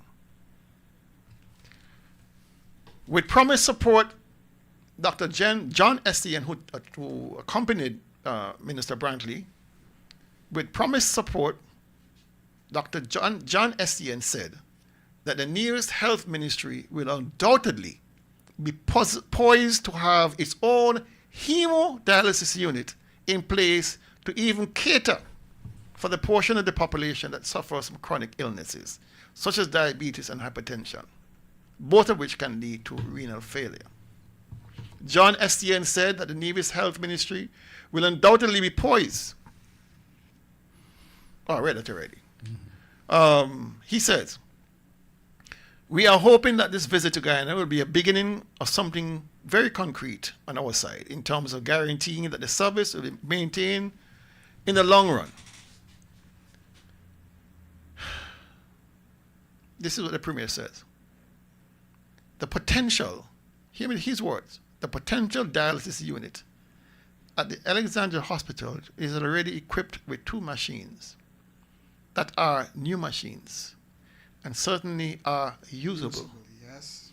So a minimum of 2 will have to be obtained to have the unit functional.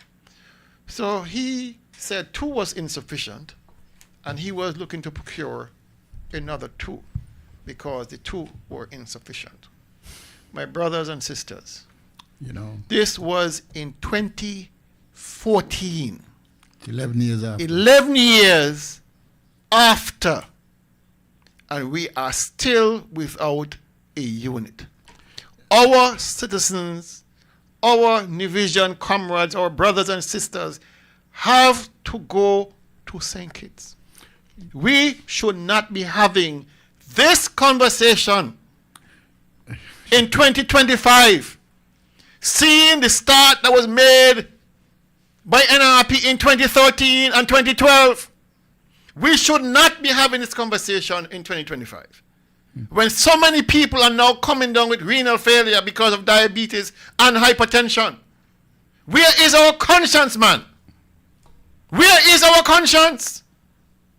How do we feel to see our mothers and sisters and brothers having to catch a ferry to St. Kitts every other day to save their lives? When so much was done 11 years ago, 12 years ago, to make sure that was not a reality. What is wrong with us? What is hell is wrong with us? To accept this level of mediocrity, this level of punishment from a government that doesn't care one hell about us. What is wrong with us? You know? We are better than this. We are better than this.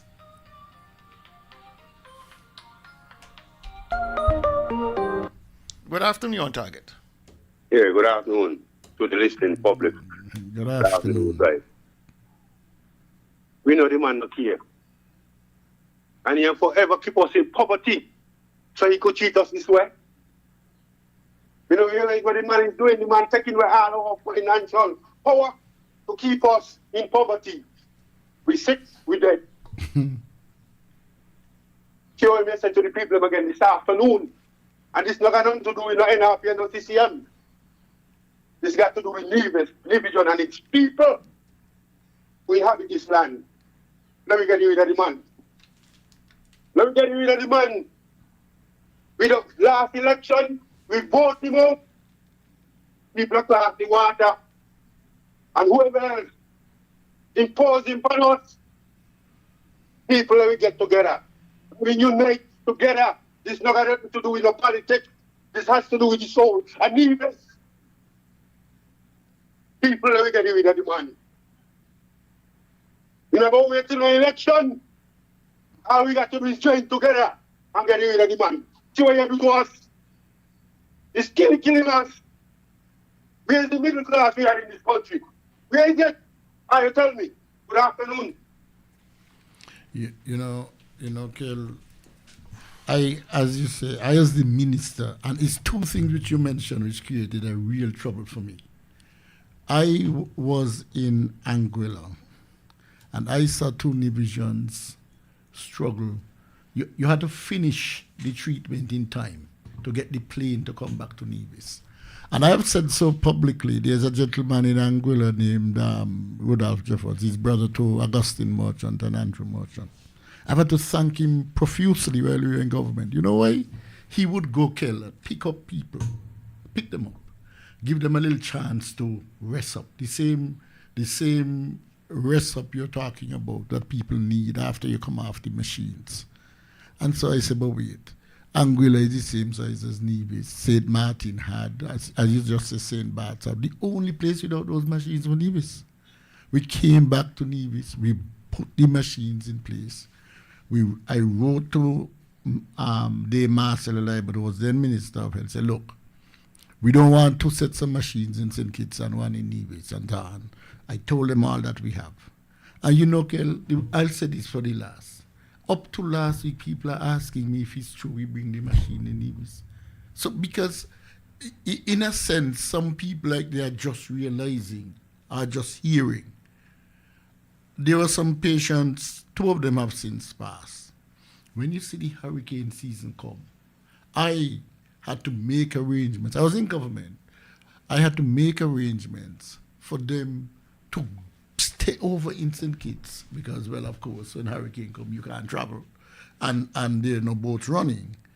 And just again to say, you mentioned something there about the Premier going to Guyana. I went to St. Croix to Dr. Gardner, the nephrologist, our classmate, Lauren Daniel from Jessops. She is in charge of the unit in St. Croix where they have 30 machines. And Dr. Gardner says, look, when you just have 2 units, the cost of the reagents are going to be high. I can buy them for you. I will come to Nevis and give direction to the nurses, but most importantly, to begin the process, hire somebody with experience in running dialysis center, a nurse. Bobby Libert of blessed memory, Herman Bobby Libert, had already drafted the agreement, to engage him and also the nurse. All of that was done. The machines came to Nevis. And is this politics scale? I mean, NRP people don't fall into things and CCM. Mark Brantley. Oh my goodness. Made a calculation. He made a calculation that the Nivision lives were not worth anything. All right. He made a calculation that it's cheaper to allow people to die and suffer than to give them the renal care they needed right here. You're right. It's cheaper. to do so. He owes nothing if he allows people to go to sink it. He doesn't have to foot that bill. Right. Put them on the federal government. Mm-hmm. This is what I'm talking about. This callous disregard for the suffering of Nevisians. Let's take this call. The Renal Society had a walk this morning, right? This morning. Good afternoon, you're on target. Yeah, good afternoon again. Okay, you say he make the decision, right? Well, if he truly make the decision, why take it away with his money for? If he make the decision, so why take it away with his money for? Well, we still need to know what he do with the money there, you know. We still need to do. We still need to know what he do with the money we take from Taiwan to say here, buy this machine. He say not take no buy no machine. So then come tell us where he take it for. Because we know that he take the money to buy machines and do studies. And up to now what? Here we still talk about the INS. Good afternoon. He took 168,000 US dollars from the Taiwanese in 2018, I believe. Ostensibly to buy equipment. Say it was not. That's what he said after the fact. Yeah, when he took the money, yeah. he was acknowledging he's going to buy machines with it and a water treatment unit for the dialysis machines. No, the unit came in a water treatment facility. I mean, talk about your unit, you know. Oh, he will buy a new one. That's what he said. Yours on Rotterdam. What are you talking about? No. What I'm just saying that in the unit that came, there was a water filtration system. We know that, Hensley. They're saying he took 168,000 US from the Taiwanese to do the very same thing, including the very same thing that you had. Okay. Yeah. So this is where we're at. We have. This should not be an issue that. Let's take this call. Good afternoon, you're on target. Good afternoon, Dr. Daly. Good afternoon, Mr. Hensley. Good afternoon. And good afternoon to Tulu. Dr. Daly, how many years has it been since we got the dialysis machine in Nevis that was never put in place? 11 years. 12 years. 12 years. Okay. So, Dr. Daly, here we are having this conversation today.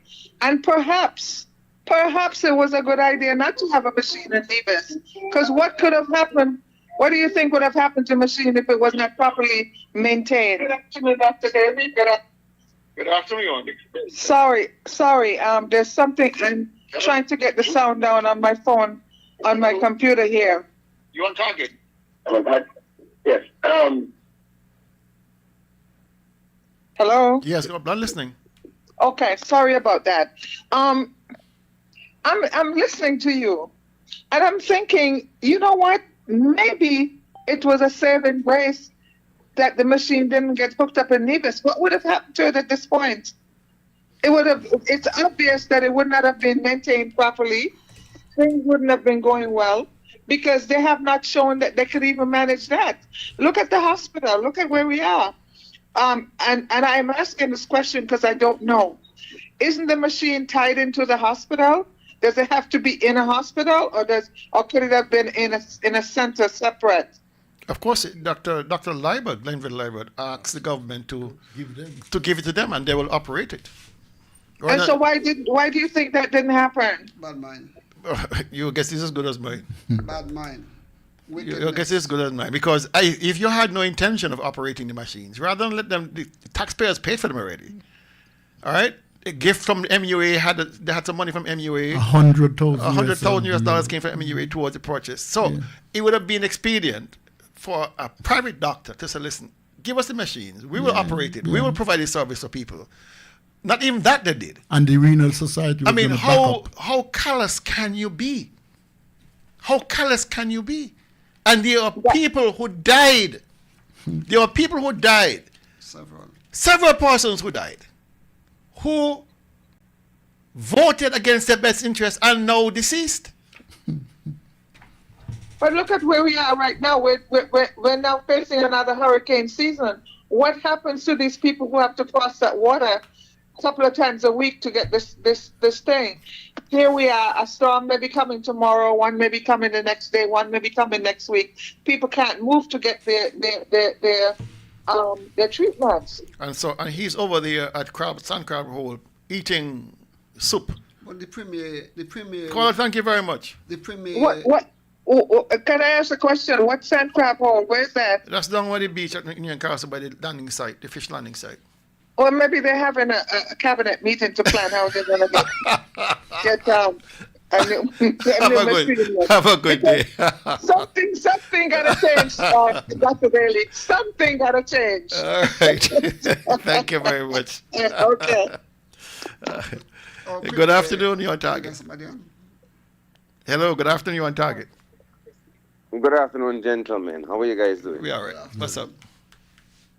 I am so happy that you guys are having this conversation because I actually called in on the mark after a long time, about a year. And I spoke about the hospital wing, and it was a bad word to him. And his famous excuse is that the structure is there, no money is being spent, it's not affecting the Alexandria Hospital operations. But if you built a wing for a particular purpose and it's not serving the purpose, how can you say it's not affecting that? Because that was built for radiology, dialysis. What's it for? Dialysis and different things. But he is comforted by the fact that, okay, the Alexander Hospital still exists and nothing is going on there, no money is being spent. But that is foolishness. And I'm happy that you guys are calling him out because he knows that is the biggest failure of the CCM government, or any government in the history of this. All right. You understand? Thank you, caller. The other thing is... Oh, go ahead. Okay, all right. Go ahead. No, go ahead. You had something else to say. Oh, you're gone. I thought if you want, sorry to cut you off. I didn't mean to cut you off, caller. So if you want to call back, that's fine. We're going to be here till 3:30. We got to give another 10 minutes. Kel, do you get the sense that the non-functioning of the unit in Nevis, it has seeped into the consciousness of Nevisians, or only if those persons fall into renal failure? Good afternoon, you're on target. Dr. Daly, this is just a light moment. You see all those trips. Have you ever been to a facility where people are mental? They're mental people in that facility? Yeah, I'm in the studio right now with two mentals. and you observe that people were just walking back and forth and talking. Yeah, they're strapped to the seats as we speak. Okay. Well, all of these trips going back and forth, doing what? And bringing home nothing in your hands. It reminds me of a crazy person who just goes back and forth, and accomplishes nothing. They're just talking all the time. True, very true. Have a good afternoon. Thank you much. Listen, folks. Some things in life you can forgive. Yes. Something in life you can forget. But how do you forgive and forget the pain that is brought to your family? It's impossible. By this government. You don't care. Deliberately, maliciously, and then they pretend that they're on your side by sitting down and eating a bowl of soup with Gucci shoes on and driving a BMW costs $500,000. Something is wrong with that perspective. These guys are not for us. Because if they were for us, they will understand that we are a nation of God-fearing people, that we cherish our family, and our friends, or used to, cherish our families and our friends. We still do. And you touch one, you touch all. No. What's happening now? Politics has divided What us. has happened? No. Where people can simply look at you and dismiss you because you are a supporter of the NRP. That you stand for truth and justice. That you don't like bullshit. And because of that, you're going to allow them to suffer? One of the things that God says he hates is sowing discords among brethren, amongst family. And Mark Brantley has mastered the art of splitting up people and putting brothers against brothers and husband against wives and family against family. He has mastered the art. And that is something that God said that he hates to the core. Listen, 7 things that he says let hates. me tell you something too, though. I would accept that if we had a population of totally uneducated people. We have, forget the 98% literacy. We have sensible people. We know people, people know right from wrong. Of course they do. People know what is acceptable, what is not.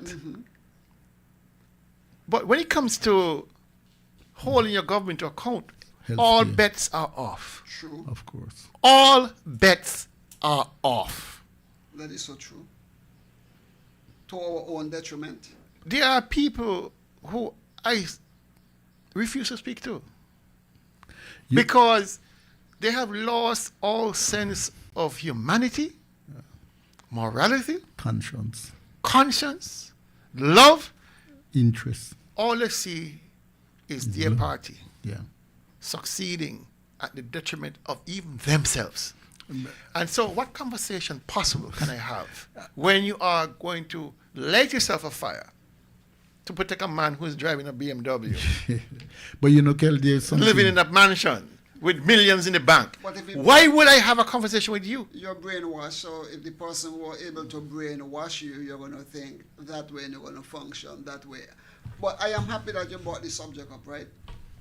Because I want people to understand, based on the analysis of Premier Brantley, Nevis was half of the way to having what he calls a functional, thriving dialysis unit or system. Because according to him, what you read, that he said that there were 2 at the hospital. They were new and usable. And so we are halfway because he said he's going to bring 2 more. So we were half the way on the journey. Mark Brantley has taken us all the way back. I asked a question too in my notes here. Okay, it goes to exactly what you're saying. Question: why didn't he follow through with the offer of training in Guyana and the procurement of 2 additional machines in my notes? Those are 2 big. Well, it underscores the point you just made. If you care enough, you remember, it doesn't take. Why didn't he follow through? He does. You have to care first. I'm going to suggest to you. He did not follow through because divisions are dispensable. They are disposable. They have no value to him. So you're going to save $200,000, $300,000 a month because your life ain't worth crap. Let's take this last call. What? Good afternoon, you're on target. Good afternoon, gentlemen. Good afternoon. Good afternoon. Dr. Daly and the other 2 colleagues. An idea came to my head, but let me ask you a question. Can we all identify there is a problem in our country, St. Kitts and Nevis? There are many problems. Problems. Okay. You know, in Nevis, there are 3 constituencies, 9, 10, and 11, right? Federal, yes. Correct me if I'm wrong. Stand for correction. Now, Nevis has 3 constituencies. St. Kitts has 8. 8. Does the idea ever come to you as a party seeking for candidates, not just 3 candidates. Have you all ever thought of spreading candidates over into the constituency in St. Kitts from 1 to 8? No. Because remember, What are you trying to accomplish with that, though? well, you're trying to. I think Nevis can run the government, just like St. Kitts can run the government. Nevis can run the government too, because we are 50-50, only in size. So why not Nevis seek 11 candidates to run in the additional candidates than just 3 candidates? Than just 3 constituencies, sorry. I think that should be thought of. Okay, I'll tell you what, caller. When you hit the lotto, we could use the money. Okay, hear this. You just said something that I am going to beg to differ. No, there is a saying that election can be bought. But from the true fact and the true meaning what election should be, by taking the people's vote, the people's due diligence, why we elaborate on money? And to me, yes, you need money for your administration, your clerical, etc. in the picture. Well, if that could be discovered, if that could be generated through means, then all you need is candidates to tell the people their plan for the future for them. That money, okay, let me just tell you, everyone is saying money, money. Everyone looking for their hands out. This is not America where it is tax time and you're waiting for your income tax. People work for it. But really and truly, why we have to elaborate on money, money? I am in this election, I am in the candidacy for I am a candidate. And I am not running on no money. I have no money to give.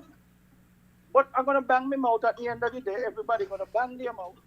But the thing is, the best time to for any independent or any party that don't have dark clouds over their head, you could just run on your credibility, on your meaner. Because I'm not giving no one no money. I have no money to give. Well, I never once said, and you're misinterpreting what I said about money. I never once said that you need money to pay for votes. I'm just saying it takes a lot of money to run a credible campaign.